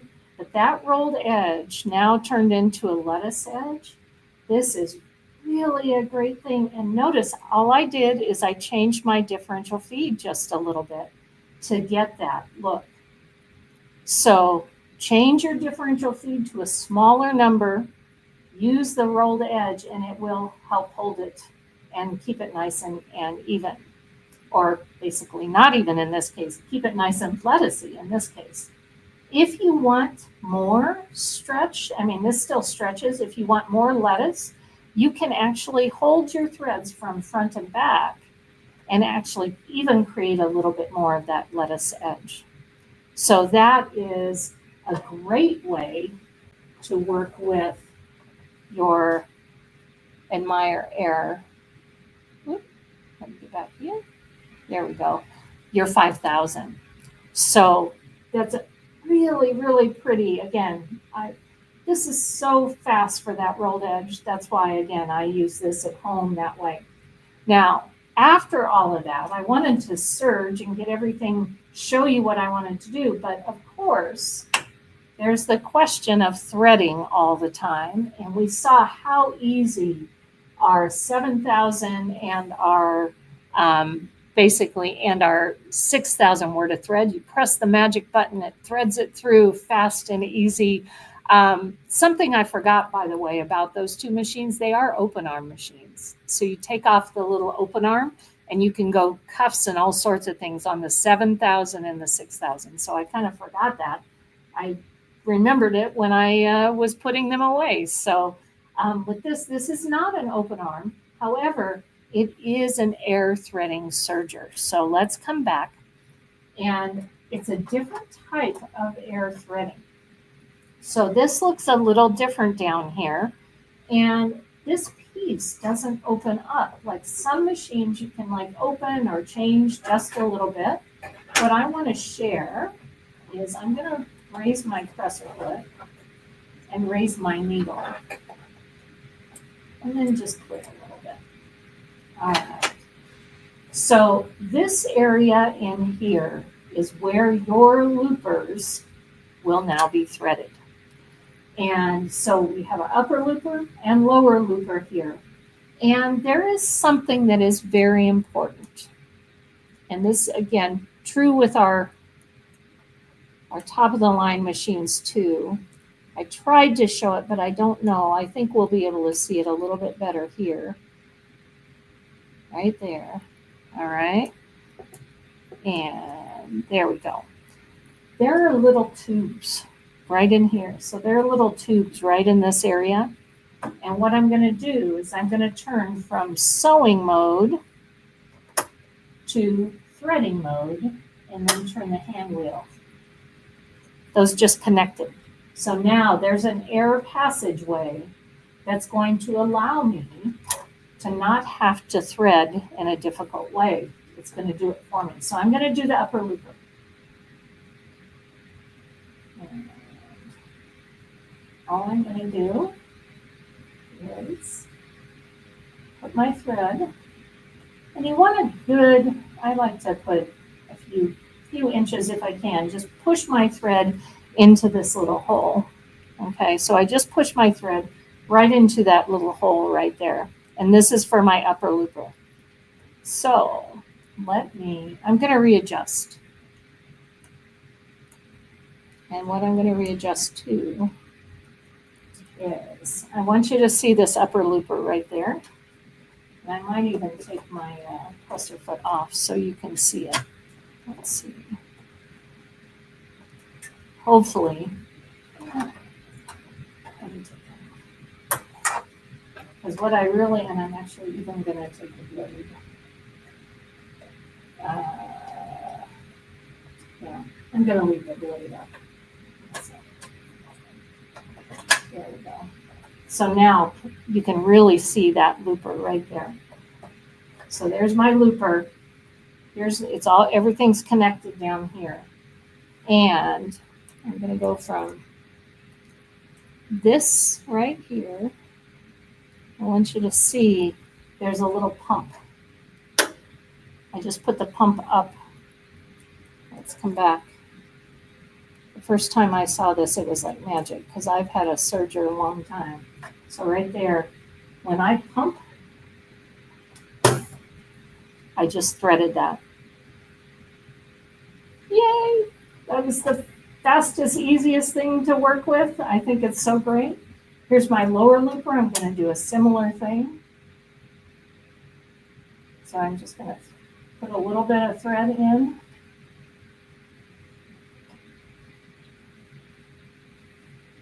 And then now we're going to look right down there. And I'm going to pump. And it's threaded. Pump and once they have come out with air threading sergers, I got to tell you, it's just the best thing in the world. So if you have an older serger, I got to tell you, you got to try and go and check with Blaine. But basically, you got to try an air threading serger. It's so much easier, so much faster, and especially for something like this 5000.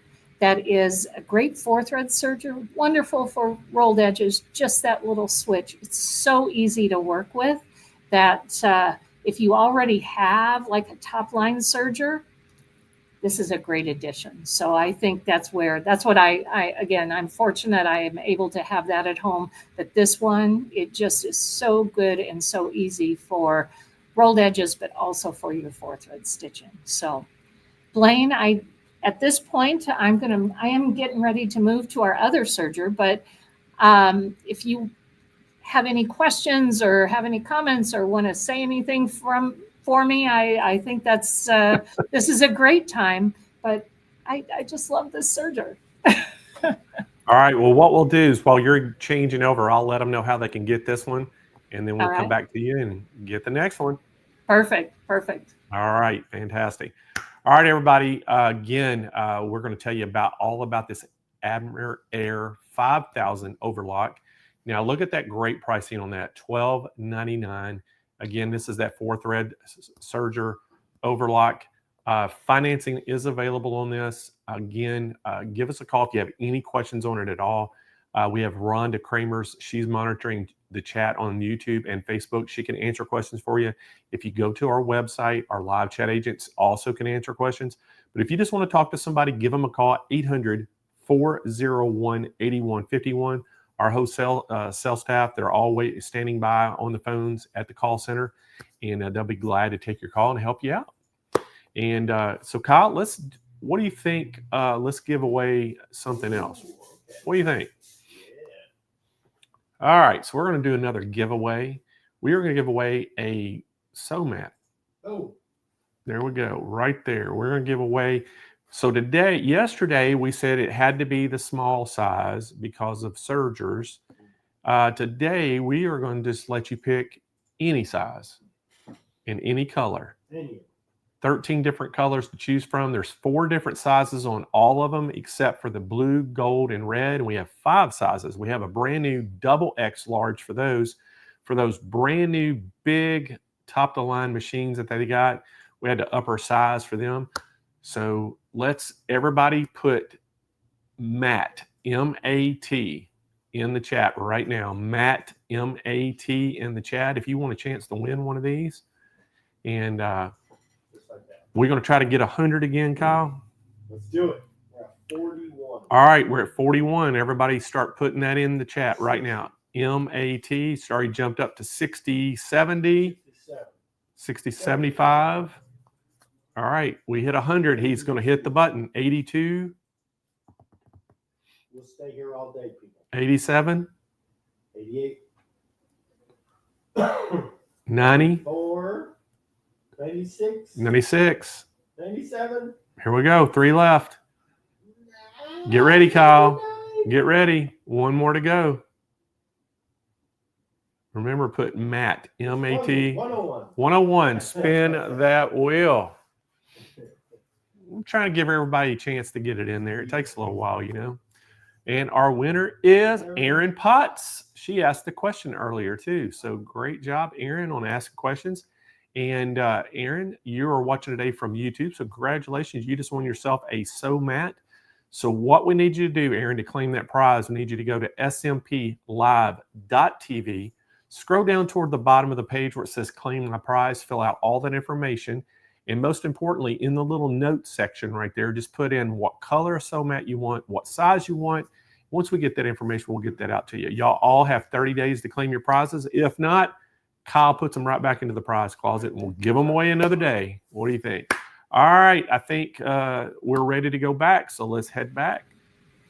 We are ready to go back this time, and thank you, Blaine, for that. I want to be in your giveaway next time. I don't know. That's pretty cool. We've been kind of working, you know, with top of the line machines. We've got the air threader. Our next machine is the Admire Air 1000, or excuse me, the Admire 1000. This is not an air threading serger. However, one of the things that Pfaff did with this particular serger is they have it's called easy access. And I'm going to show you that here in just a moment. So it opens completely up, making it super easy to get to all of your loopers, all of your threading. So I think that's really neat. But you've already learned that I like to show a few samples here. So I wanted to share with you, we talked about the rolled edge. This is a little apron, and you guys, for Mother's Day, for different times of the year, I will tell you aprons are so trendy right now. If you haven't made an apron lately, it's time to just jump right in and make an apron again. This has the little rolled edge at the bottom. I want to try and get in a little bit closer. We did some pin tucks with our serger here. Can you see that? This is a 3-thread stitch and little pin tucks right on the top of our apron, which is really cool. And the other piece that I don't know if you all know you can do, but I'm going to show you here in just a moment, that you can actually gather with your serger too. So there are so many things you can do. In the back here, I've got a little dress all done on the serger. That also has gathering. It has making different things like that. So this is what a serger is going to give you, and it's going to let you do so much more. So I'm going to flip over, and this is our Admire 1000. And the thing with this, again, I already mentioned this does not have air threading. However, what they did, and I think this is fabulous, what Pfaff has done, is notice this opens right up. So when you are threading, you don't have anything in your way right here, which is so great. And if you're just starting with sergers, this is a wonderful one to start with because, again, everything is easy, all color-coded, but with this opening up, this actually gives you a lot more area, easier to work with for your basic serger. Plus, all of your accessories are right here, right in the front. So that's also very, very nice.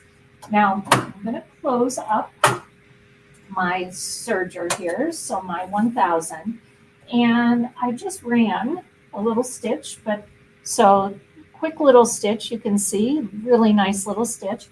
It is something that I always like to do that when I am getting ready to go, is just take a little piece of regular fabric, I say regular, just woven fabric, and just sew through.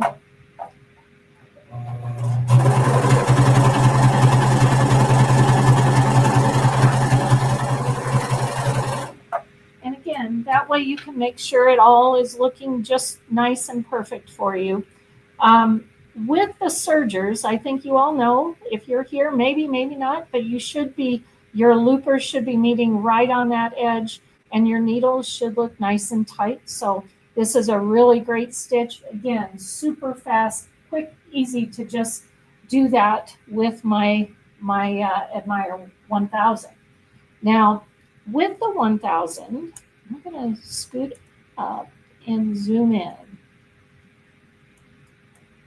because I often get lots of questions. And if you working with a serger, because it's usually cutting, I often get questions like, let's say what I want to do is I want to go around this little corner, inside corner. How in the world do you do that on a serger? It's kind of tricky. And also, how do you do a nice outside corner on a serger? You can do this with any of our sergers. I just happen to want to show you on this just because it's easy to see. We had more to talk about on our other sergers, right? This is, again, a really nice entry level, get started with your serging. What I want to do now is, so there's that cut. And again, inside curves or inside corners are really kind of tricky on a serger. So let's come back here so you can really see what's going on. And I'm just going to start.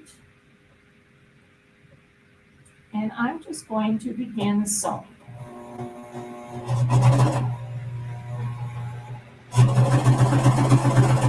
Okay.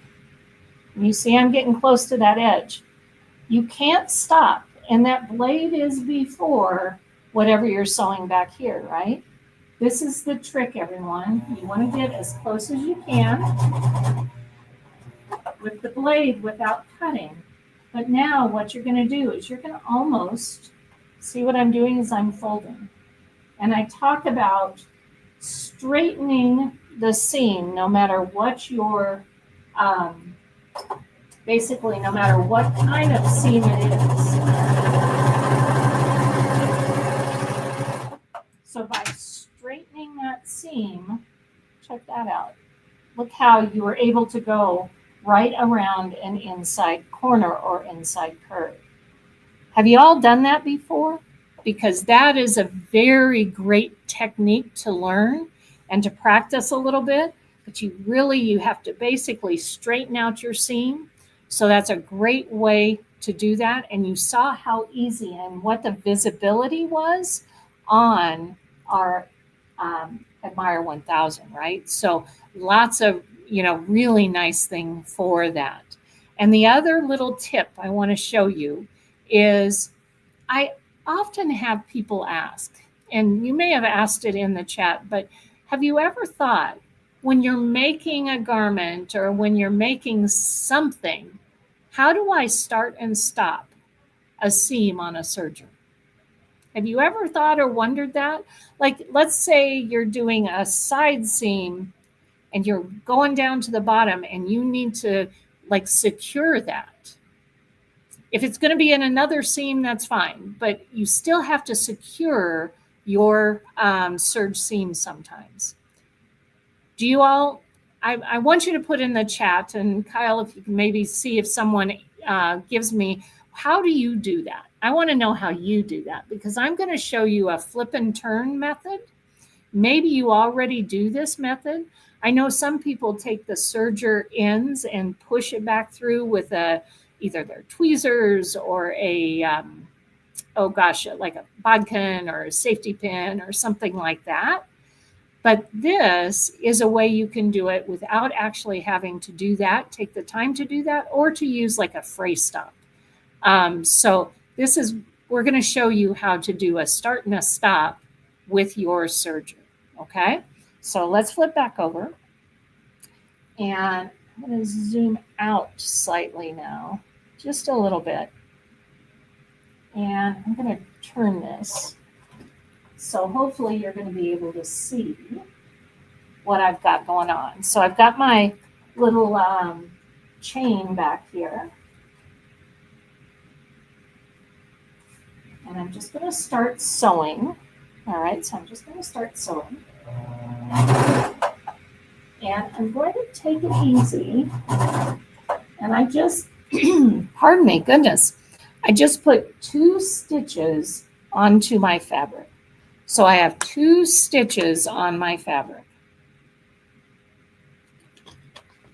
Now I'm going to raise my presser foot, and I'm going to take the chain, and I'm going to take all those extra threads off the chain. Those are all my looper threads. I'm going to take those all off the chain, and I'm going to pull that around to the front of my serger. So I'm going to pull that all the way around to the front, and now that cuts off. And then when I get to the end, just another couple stitches. I'm going to take one stitch off the end. So I just took one stitch off the end. So now I've got that. I'm going to raise my presser foot. This time you can, and I like to do this, I just pull a little bit of thread out on my needles, because that way I can take my fabric and stitch off the stitch finger. So I just take that off the stitch finger, and then I'm going to flip it. So this is the flip method. So see how I did that? It was coming out like this. I flip it around here. I want to make sure that my fabric is back underneath the needles, and then I tighten up those needle threads. And I'm not going to cut.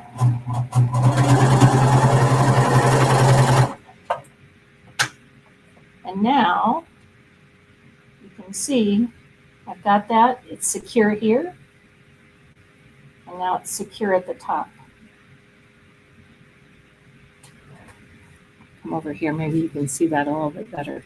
For me, this was a game changer when someone taught me how to do this. You guys may know this, but I tell you, there are a lot of people that surge and ask us these questions. So hopefully that's a nice little tip for you to remember and remind yourself how to do that if you hadn't done that before.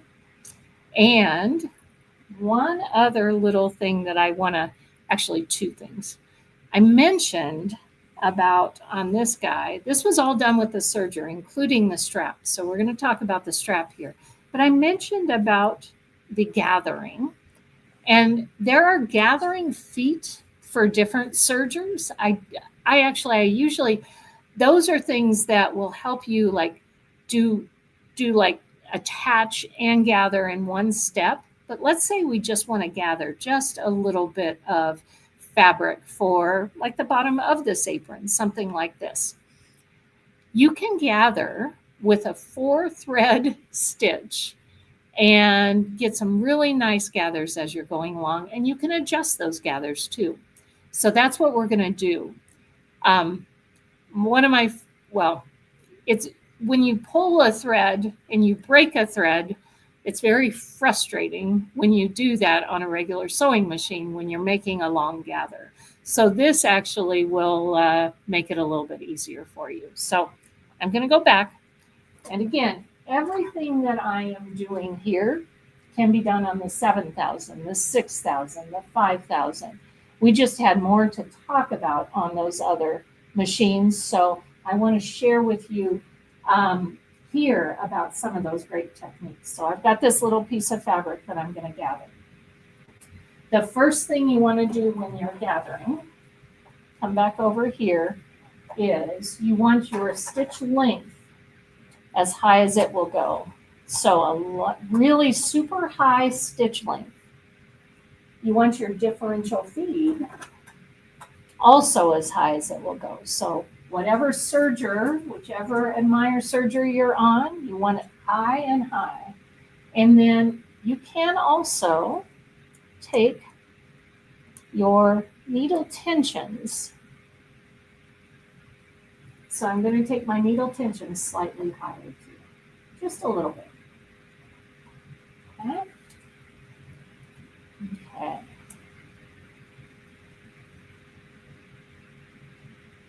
So everything is a little bit higher. Now, let's go ahead. I'm going to hold my threads to begin with.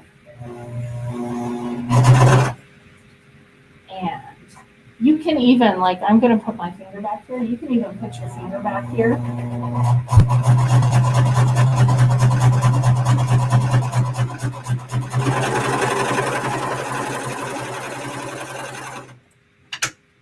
And you can see easy. You're finished at the top. You've got gathers right there. And if I want more gathers, I can just, all I'm doing is I'm taking my threads, the two shortest threads. Oh, I keep going the wrong way here, guys. So the two shortest threads are your needle threads. And guess what? You just hold on to those both at the same time. And check that out.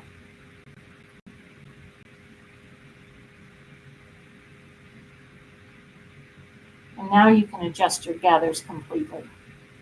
So little rolled edge here, gather right there.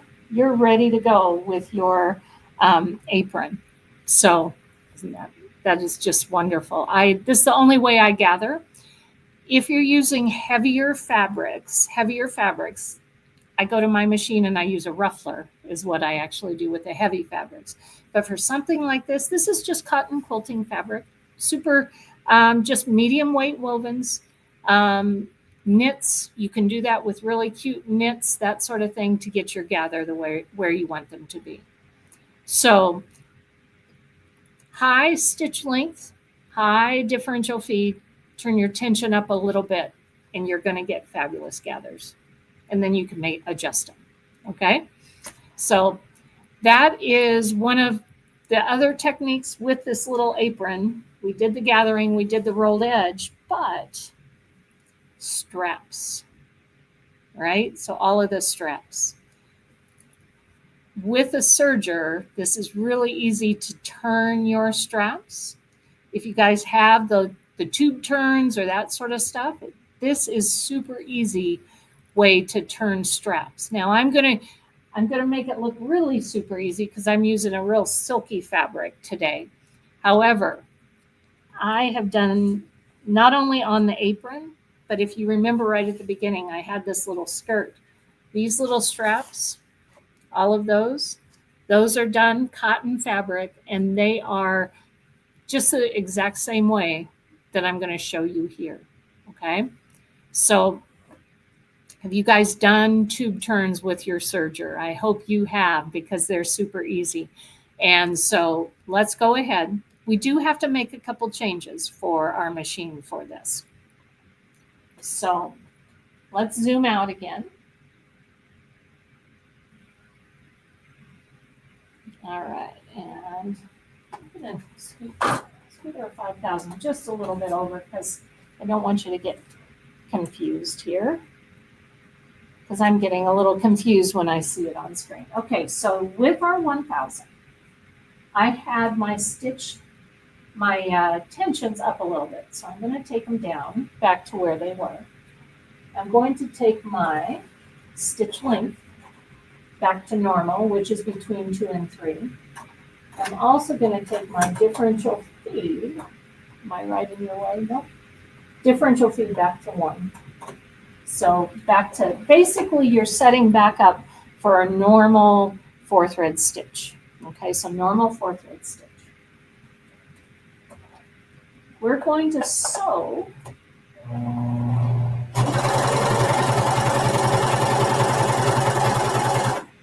I just took out a thread chain.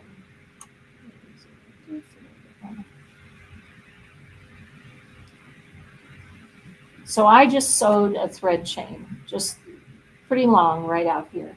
So I've got my little thread chain. And what I'm going to do is I'm going to bring this around the front of my machine. And I'm just going to let it dangle off the front. And this is where you're going to take whatever fabric you have, and you're going to fold it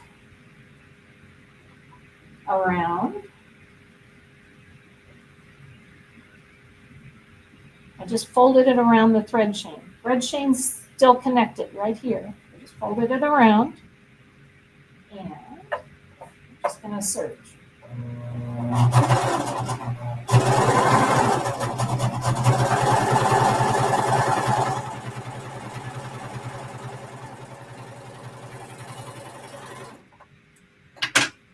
So now I've got this little piece, and this is still attached.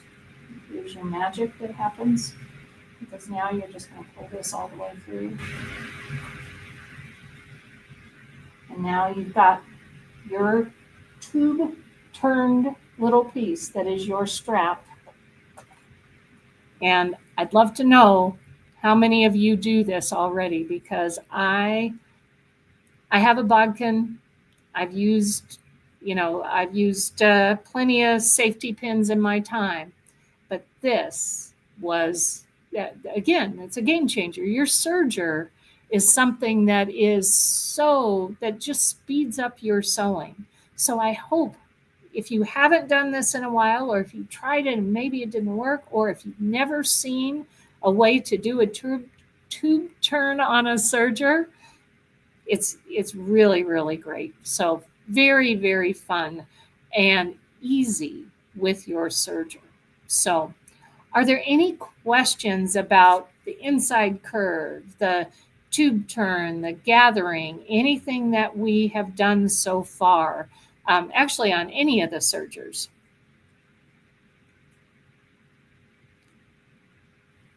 I don't know if I'm just want to make sure that I'm not losing anybody on this. No questions? Yeah, I don't think that we're looking right now to see if there's any questions. Give them Okay. a little bit of second. Usually it takes a minute to happen. Sorry, minute or Blaine. so. I before we move on, I'm just like, I want to, it's hard. Oh, 100%. I think we ought to. Yes. Yeah. So if anybody's got any questions, go ahead and put them in the chat right now. If you had any before, if not, we're going to move to the next machine. Yeah, I don't see any. Kyle, do you see any? All right. So so questions. Either I got to tell you, Blaine, either I'm doing a good job or. Well, if you look at the chat, there's so many like great job, great tips. So you are doing your job. Cool. You're doing well. All right. I don't get to see it, guys. So thank you for that. Just let them know. So, all right. There's a question. Yep. So on this machine, I have 2 needle threads and 2 loopers. So on the 1000. So on this guy right here, and let me zoom out so you can see it. So it is a 4 thread. It has 2 needles. And then if I do open this back up, which again, one of the great things, it's got the upper looper and the lower loopers. So it's got 2 needles and 2 loopers for this. All right. So great question for that. So that's really cool.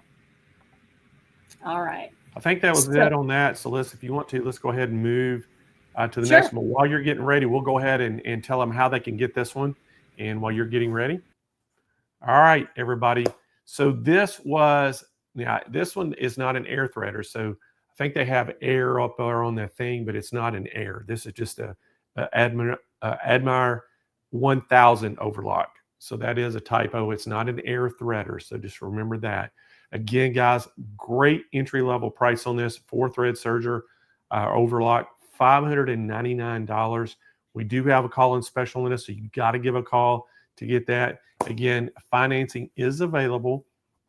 And so give us a call at 800-401-8151, and they can take your orders. And naturally, if you're you're on the website, you can speak to one of the live chat agents. They can answer questions, take your order. And then if you're just ask some questions, if you're on YouTube or Facebook, Rhonda Kramer is in both of those, and she's answering questions for you as well. But yeah, Kyle, we've already we got 4 down, 1 to go. One more to go, and we're saving a good one for last too. So I think she is probably ready. So let's go ahead and go back. I think you're ready. I like the way you said that, Blaine. Probably ready. We'll see here. Oh, that's great. Well, you're doing that pretty fast. I'm just going to give you that. You're making that switch really quick. Yeah, we tried to make sure we were all staged, ready to go, so we could just grab what we needed. So that was really all right. good. We'll let you take it away, and I'll see you back here in a little bit. Okay, sounds great. So far, everybody, we have went up the Admire line of our sergers, and I hope you really have enjoyed, got a couple tips, tricks, that sort of thing with our last serger. This is the Hobby Lock 2.5. And with this particular serger, it is a bigger serger than some of our others. It is a 4-thread, 3-thread, 2-thread machine. So it is not a 5-thread, even though it has that little bit bigger bulk. It is not a 5-thread. It does have, it has 15, not 16 stitches. I think the difference is it probably has, it's something to do with that picot edge again. So it doesn't have quite the number of stitches as our Admire machines that are like right next to it in the line. But again, it's a 4-thread, 3-thread, and 2-thread serger. So it has those great different capacities. Now, as we've been going through, we've been doing a lot of tips, a lot of tricks, a lot of different things. With this serger, I'm going to take a little, I say liberty, that's not really true. I just want to take an opportunity, that's the better word, to show you, if you are a quilter, I want to show you a minute about quilting on a serger, because this particular model, so I'm going to flip over. So, and it is, again, it's a little bit taller. So I'm going to come up just a little bit. There we go. With this particular model, again, the 4 threads, and you'll notice that it does have the tension discs that look like what the 6000. So this one over here that we were using earlier, you can see those sorts of tension discs. That is the same thing that we have on the Hobby Lock 2.5. So what that means, everyone, is when I open this up, my stitches, and this is always going to be hard to, let's see if I can pull it forward a little bit so we can see a little bit more about, here are my stitches here. And if I zoom in, hopefully you can see, just like, there we go. There we go. So just like with the 6000, we have our stitches right here in the front of our Hobby Lock 2.5. And they also have letters. So again, there's a letter F, there's a letter A, there's a letter B. It has a letter next to whatever stitch we choose. So stitch number 1 is the 4-thread overlock. So that's the normal stitch. That's what I have it set up for. And it says we have letter A up here at the top. So if you remember, let's zoom out a little bit. I think I zoomed in. Nope, there we go. Let's zoom out a little bit. If you remember with the 6000, on the side, there was a little dial.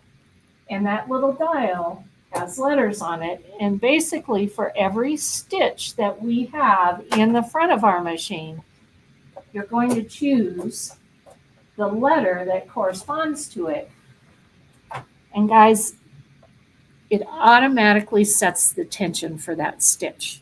And that, to me, tension is usually when people work with sergers. I know when I first started, tension was confusing, and it was like, oh, what do I do? How do I make sure that it works okay? What is it supposed to look like?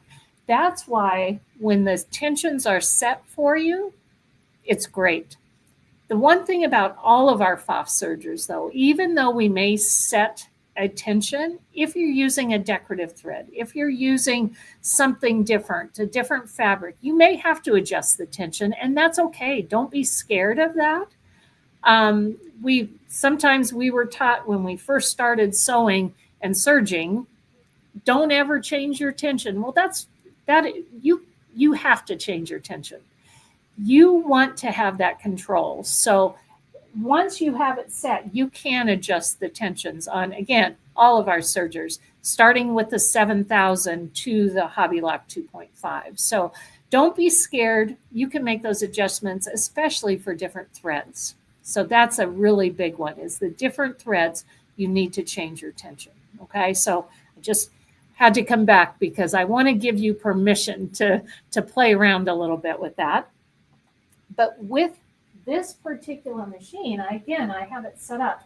What I want to do though, with the threading, this is not an Admire Air. This is a serger that is basically, you do need to thread it without air.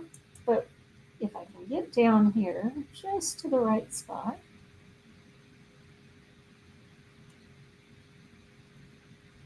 someday I'll have my own camera person, right? So that'll be fun sometime. What I want to share with you is the lower looper thread. So it's this guy right here, that lower looper. There's a little catch way at the back. Well, with the 2.5, this has its own little lever. And so this lever actually moves the thread and puts it in that back area for you. So you do not have to try and get your hand or whatever behind. It actually, that little lever threads for you, which is really cool. So again, everything else is color coded, easy to get to. And then for that back piece, you just flip a switch and it threads. So I wanted to share that with you because I think that is that's really important that you realize all of our Pfaff sergers, easy to thread, easy to work with. So that's actually pretty nice. All right. So what I want to share and what I wanted to talk with you a minute about is I bet you there are a lot of you out there that are quilters. And as quilters, you do usually use your machine, you use a 1/4 inch foot, or you change to a 1/4 inch stitch, or whatever it is, we're using a 1/4 inch. That's what we do when we quilt. That's the norm. I started quilting, and one of the things that I found was really fun is I like to quilt with my serger. Now, am I going to do a double wedding ring quilt with a serger? No. But when I'm doing things like, anything that is like strip piecing or rail fence or anything like that, I'm going to show you a little courthouse step, that sort of thing. And the thickness can also be a question. So the thickness of the seams, this is my Christmas tablecloth. And I did it all on a serger. One of the first things I did, so sometimes I think my colors were not great, but I still use it for my Christmas time. But this little guy right here, this is my tablecloth, rolled edge, and you can see it's all done on a serger. Because it's a tablecloth, guess what? I throw it in the laundry. I do, we get stuff on it, and I just go ahead and throw it in the laundry, and it holds up because it is serged. If you're doing charity quilts, I know a lot of us love to do that, and you're working with something that you know is going to get washed a lot. You don't have to have a backing. You don't have to have something like that. You can do quilting with the serger just like this. And so I'm not going to do all my quilting on a serger, but what I am going to do is I'm going to do things that need to be laundered, and also, like I said, fast. You want to do this fast. Speaking of fast, I had my extra hour this morning, right? I told you at the very beginning, I got here early. So I just put together a quick little pillow. I'm going to turn this into a pillow, but this is just rail fence, all done on the serger, really fast. I did that this morning, that quick and easy. So let's talk about that. Okay, so let's go over to our 2.5. Great serger, great size, and really, really nice to work with for basically doing quilt piecing. So if you have never done this, this is kind of cool. All right. So what I did, what I want to do, actually, I'm looking for all my pieces. There's no one out there, I'm sure, that has done that before. You lose your pieces. But basically, the question of the 1/4 inch. Let's zoom in a little bit here. the question of the 1/4 inch. There we go. Basically, what I would do is I would just take a 1/4 inch and I would mark it on your piece of fabric and then run it through. What I've done is I know that where my blade is to my left needle is right about a 1/4 inch. And as long as I'm using the same stitch for everything, that right about a 1/4 inch is going to be just fine for this. And then truly, what I'm going to do, make sure I have the right foot control here, is I'm not going to cut. Okay, so let me just come down just a tad. All I'm going to do is I'm going to kind of, I call it nipping, right? So I'm just going to nip.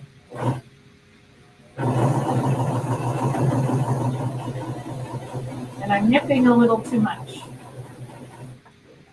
Right at that weird angle, so.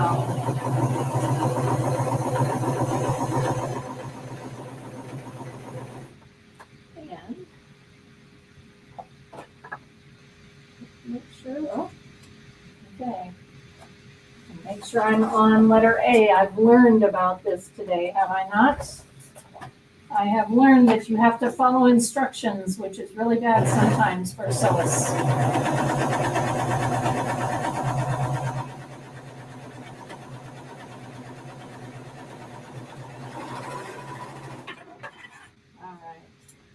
So I wasn't following my instruction, now I am. And there is my first 2 pieces of my rail fence.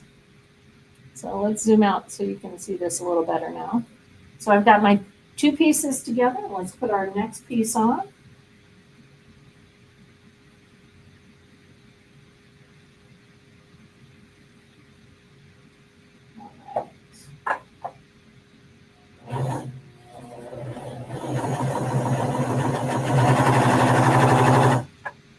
About how much quicker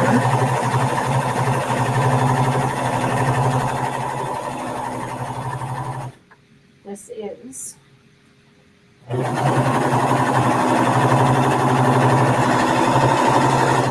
For those long strips. So again, fast, easy, I've got my strips done. And for those of you who know the rail fence, what we would do is we would just cut this basically in a square, so the same size, and then you just sew a few pieces together as you're going along. And I kind of did this a different way, so I'd have a star in the middle. You can place it however you want, but think about how fast that could be for you if you're doing, again, charity quilts, kids things that are going to go very fast and easy. So I love that with serging. But I want to share this again. So this block, everybody, it actually is, it looks like a log cabin block, but it's actually a courthouse step. And what that means is there are, let's see, here we go. So it has 3 pieces in the middle here. And then you just start adding pieces around the outside edge. That's what you do with a log cabin too, but it's usually a different size as you go around. This is the same size on both sides. So that's why it is an actual courthouse step block. So what I did, I want to share. So I've got my center pieces, 2, and I got 3. So I have 3 center pieces. And I'm just going to start adding along the outside edge. And then you just build as you go along. So this is really, again, it's a faster method than on a sewing machine. But again, it's not for every quilt, everyone. It's not for every quilt. Again, tablecloths, charity quilts, kids things, that sort of stuff. Pillows, pillow tops. It's great for pillow tops because they get used a lot, right? So this is very secure for that. All right. So I'm back to my Hobby Lock 2.5. And I just placed my one piece of fabric in. The one thing you have to remember when you're doing this is I'm going to put my green up on each center piece. So let's go with this. And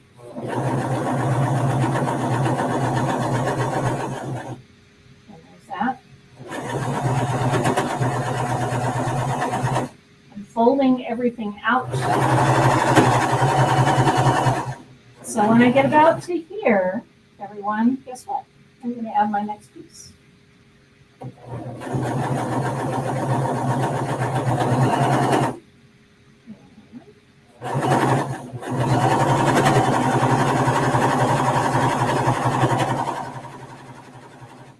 then guess what? My next piece.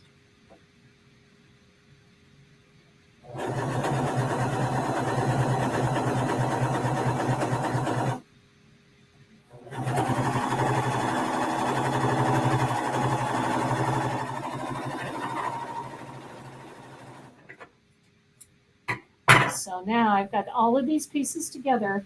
I am not going to cut them apart. I'm just going to place my next piece of fabric under.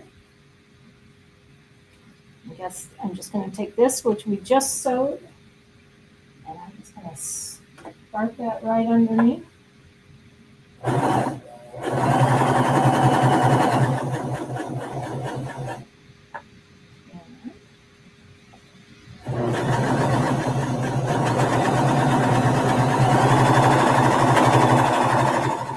Serge, next piece.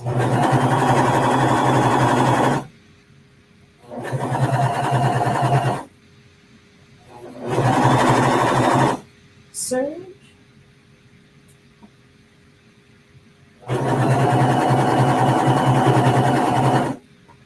And then my final one's coming up here.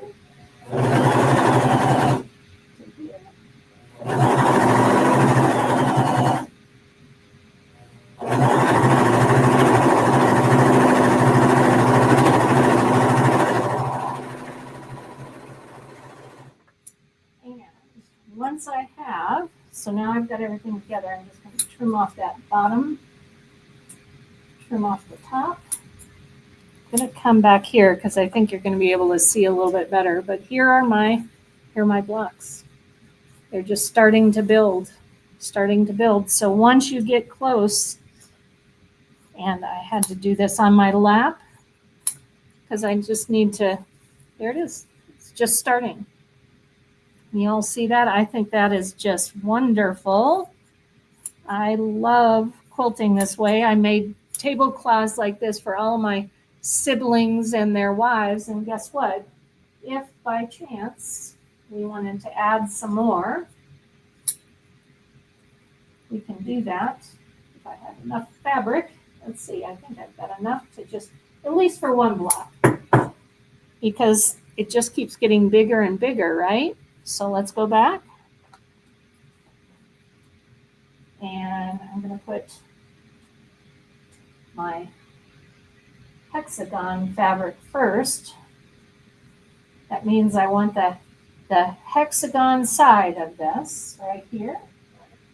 I don't have to worry about, for anyone who is used to having to like trim this up and make sure it's all even with the rotary cutter, guess what? My serger is going to do that for me. It's going to cut off any excess. And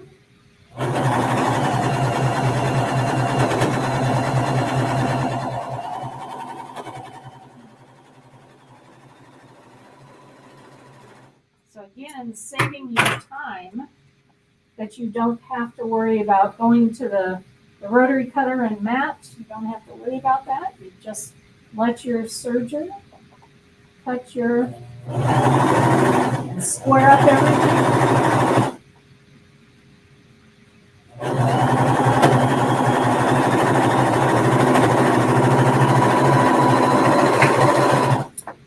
All right, so, gosh, I did this for fun just to show you all, but I may have to finish this little guy. Here it is.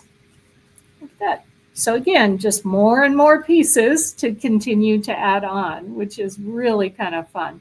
This is, again, with the Hobby Lock 2.5, it really is a serger that has lots of, it's got the 4-thread, the 3-thread, the 2-thread option. So everything that we've been doing here, but it's just got a little bit bigger base, easier to, it's easy to thread.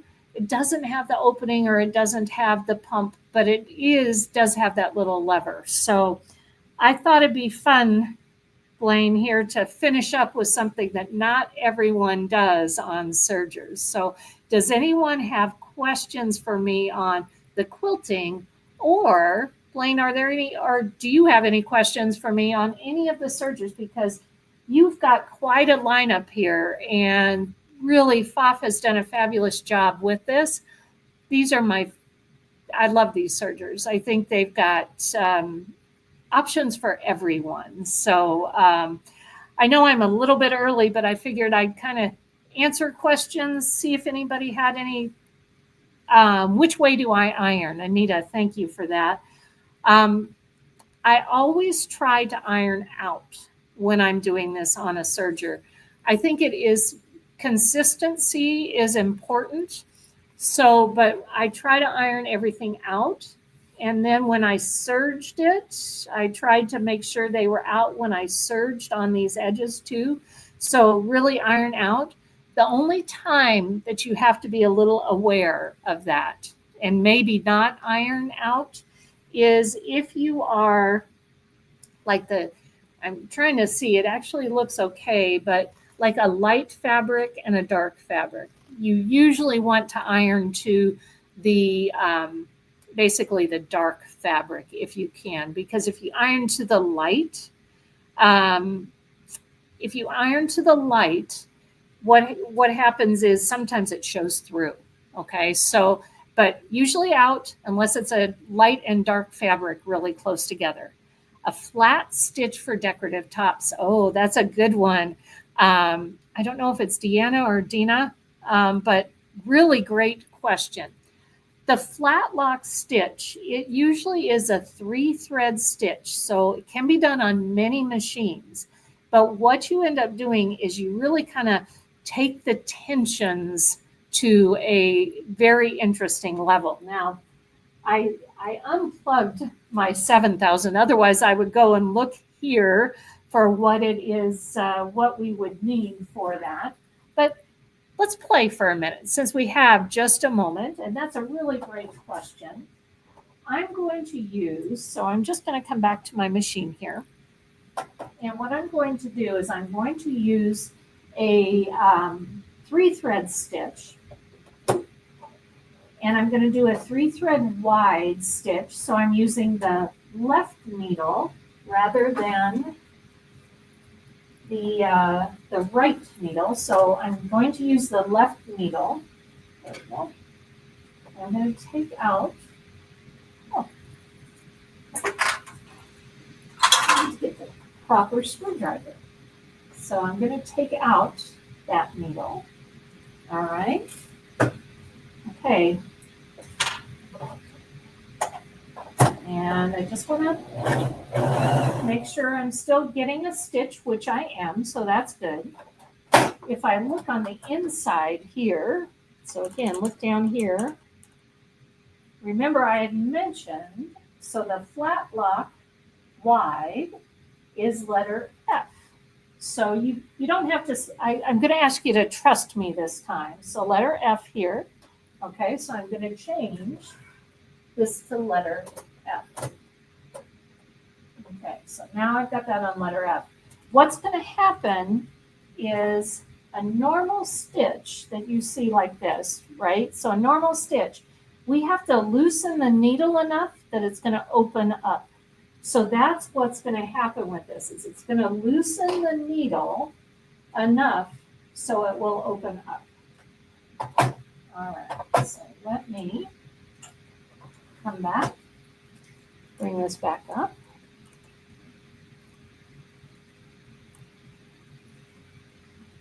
And then the other piece to the puzzle. I'm trying to find a good piece of fabric to show this to you. So I'm just going to use this piece of fabric. The other thing is you are going to sew on a fold usually. Okay, so I'm going to sew on a fold. I do not want to cut that fold. And so what I've done is I've got that fold right where the blade is. And I do want to tell you when you do this, some people say take the blade down. I rarely ever take the blade down unless I'm doing the cover stitch, unless my machine instructs me to.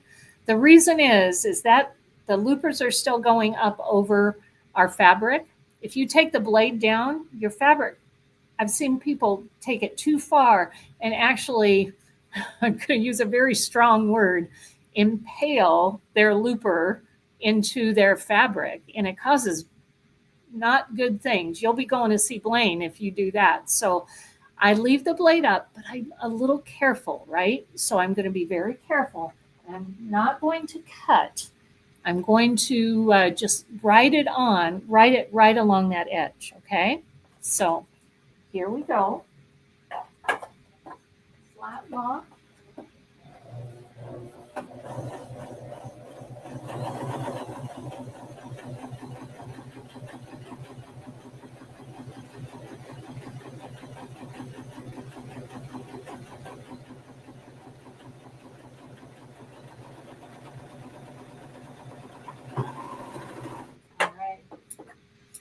So you didn't hear me speaking because I was working really hard to make sure that this is right. So that is the top.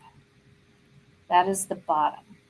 The bottom is actually the needle thread, which is normally not what you want. Again, the needle thread is not what you want to see normally.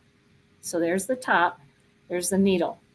Now, here's the beauty of this. Remember, I folded it. I said do it on a fold. When I open it, that thread is on the top, and you have this great ladder stitch on the bottom. Okay, so Dina, for me, I was a little bit easy because I was able to just choose the flat lock stitch on this machine. Beauty of change the stitch, it's going to set up my tensions. But if you don't have that, or you don't have it yet, I'll always say yet, if you don't have that, what you want to do is take your needle tension super low, and then if you wanted a decorative stitch, and I have things thrown all over here, but like this had a decorative thread. So decorative thread goes in the upper looper.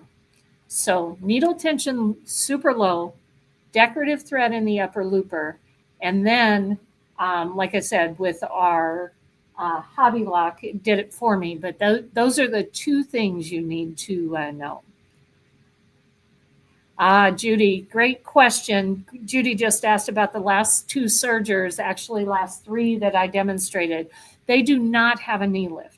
It's only the Admire Air 7000 and the Admire Air 6000 that have a knee lift. Great question. So what size needles do I use for piecing? You know, that's also, Paula, great question. What size needles am I using for piecing? I still use a 90 needle. That's what most sergers will use. That's what they call for. So a 90-14 serger needle is what I use. Some people will take it down to the 80-12, but I personally like a 90-14. That way, when I go over those thicknesses, you might have heard it. It gets a little thick with all the layers. That way, I don't have a problem with that. Great question, Paula. Thank you. And FTC, Robo Genius, I love that. I personally think they're super easy to learn on, especially so, it's kind of like with sewing machines as well, is the more you can go up in the line, the more help you're going to have. Like the top of the line serger has all the help on the screen. The more basic, especially like the 5000, which I love, has a nice manual. It has like a guide to help you, also classes, that sort of stuff. But I think the other piece to the puzzle, and I'm sure Blaine has this in the store, but get a good Serger book, right? We've got one of our educators actually did a Serger book on the 5000. So there are lots of books out there, but really get a good Serger book. Look it up. We've got some nice things online. And then, of course, go see Blaine and his people, and he can help you. But they're not difficult, especially with the way the threading is. The threading makes it a lot easier. And Rebecca, the extension tables, they do come with the 7,000 and 6,000. I don't believe we have an extension table for the 5,000 or 1,000, but they do come with the 2 top-of-the-line machines. So Elaine just asked if we could use a regular sewing needle for cover stitching.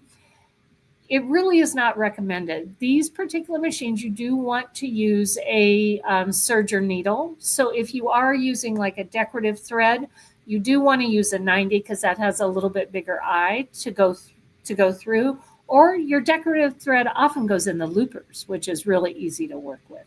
But I would recommend using the serger needles that are called for. Actually, Sewing Bev, yes, we have Serger Technique Workbook, but that is through your dealer. So you want to go to your dealer. We have those up for them to work with, and they can help you learn your serger and print those out. So it is not available for you to purchase through Pfaff, but it is available for our dealers. So you can do that right there. All right. Great questions, everybody. So Blaine, I just wanted to end with a little fun with serging and quilting. And I thought, not everyone does that. So I think that is, for me, a technique that anyone can do, anyone can use, but our sergers certainly make it easier, I think. So super, super fun that way. Well, thank you so much for coming on the show today. This is a pleasure for us. Again, what a great presentation, all 5 sergers. I mean, and so thank you so much. I know we'll probably have you again real soon, but I'm going to tell them how they can get this one and all the rest of them, and we'll see you again real soon, okay? Yeah, thank you, Blaine. Take care, everybody. Have fun serging. Get a new one. They're great.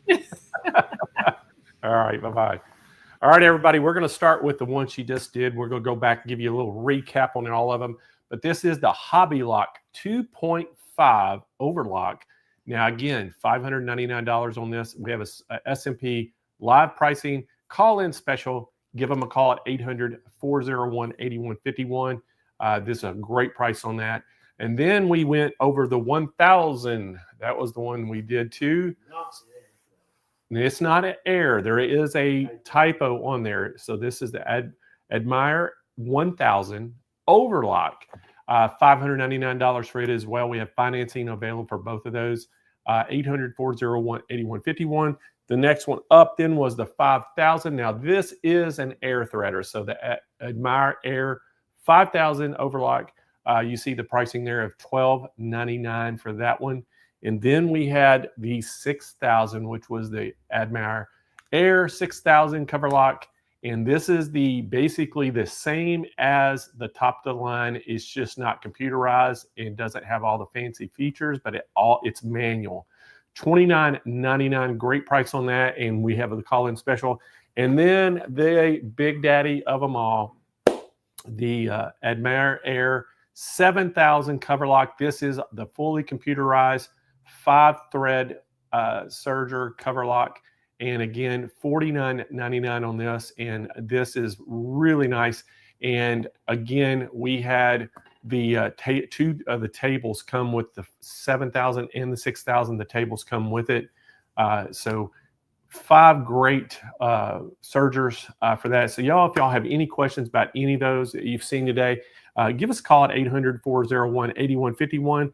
We have all of our agents are standing by to answer your calls. And then you can also, if you're on the website at SewingMachinesPlus.com, our live chat agents are there to help you. It'll just be a little pop-up window that pops up and for chat, and you can engage them right there, ask questions. They can help you check out all that good stuff. So, has anybody got any questions for me? So we'll open that up. If you got any questions for me today before we get out of here. Nancy says, thank you, Blaine and Kyle.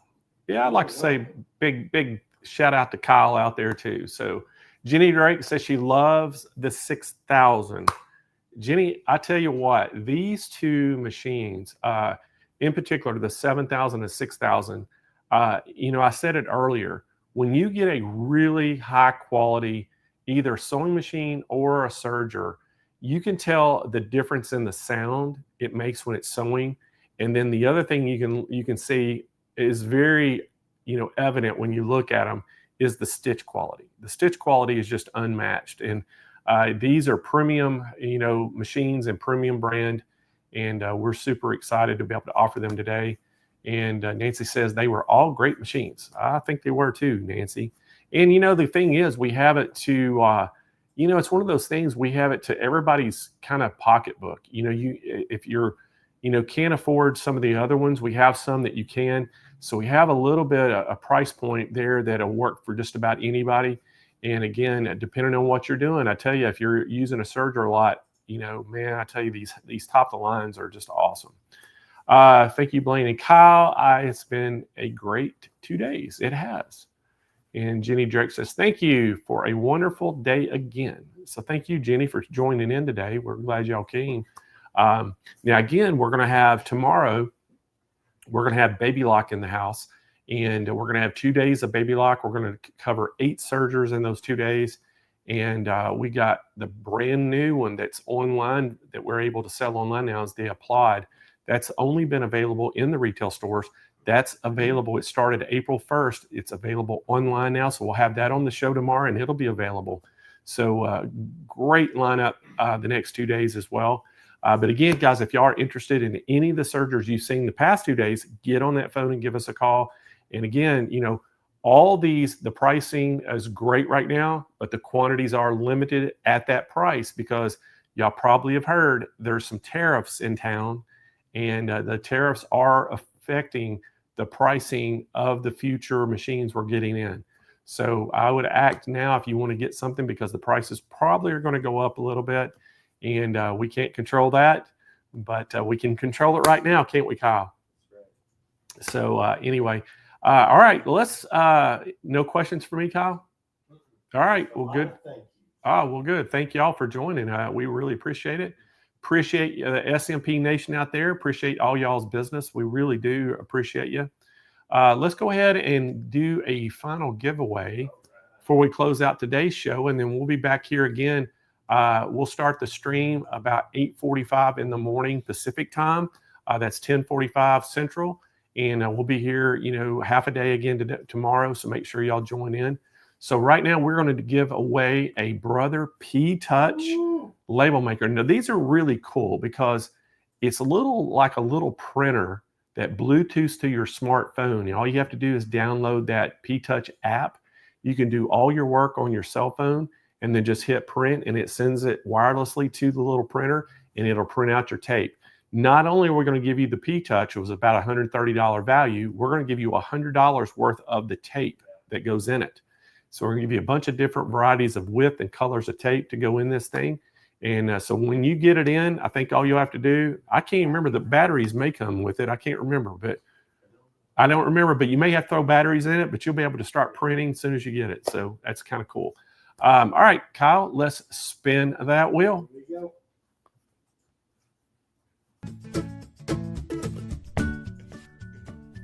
Here we go. Our winner is Connie Sims, watching today from YouTube. So congratulations, Connie. You just won yourself a Brother P-Touch. And how you're going to claim that prize is you're going to go to smplive.tv. You're going to scroll down to the bottom of the page where it says claim my prize. You're going to fill all that information out, complete, hit submit, and then Connie, once we get all that information in, we will get it all boxed up for you and get it shipped right to your doorstep, absolutely free. So you can't beat that, can you, Kyle? Oh, All right, everybody. Well, thank y'all again for joining in today. We sure do appreciate each and every one of you. Appreciate y'all's business. And again, we'll be here early, but we'll go live at 8:45. I'll come on at about 8:50, and our first presentation will start at 9 a.m. That's all Pacific time. And hope to see y'all then. Y'all have a great rest of your night. Hopefully, we'll see you tomorrow.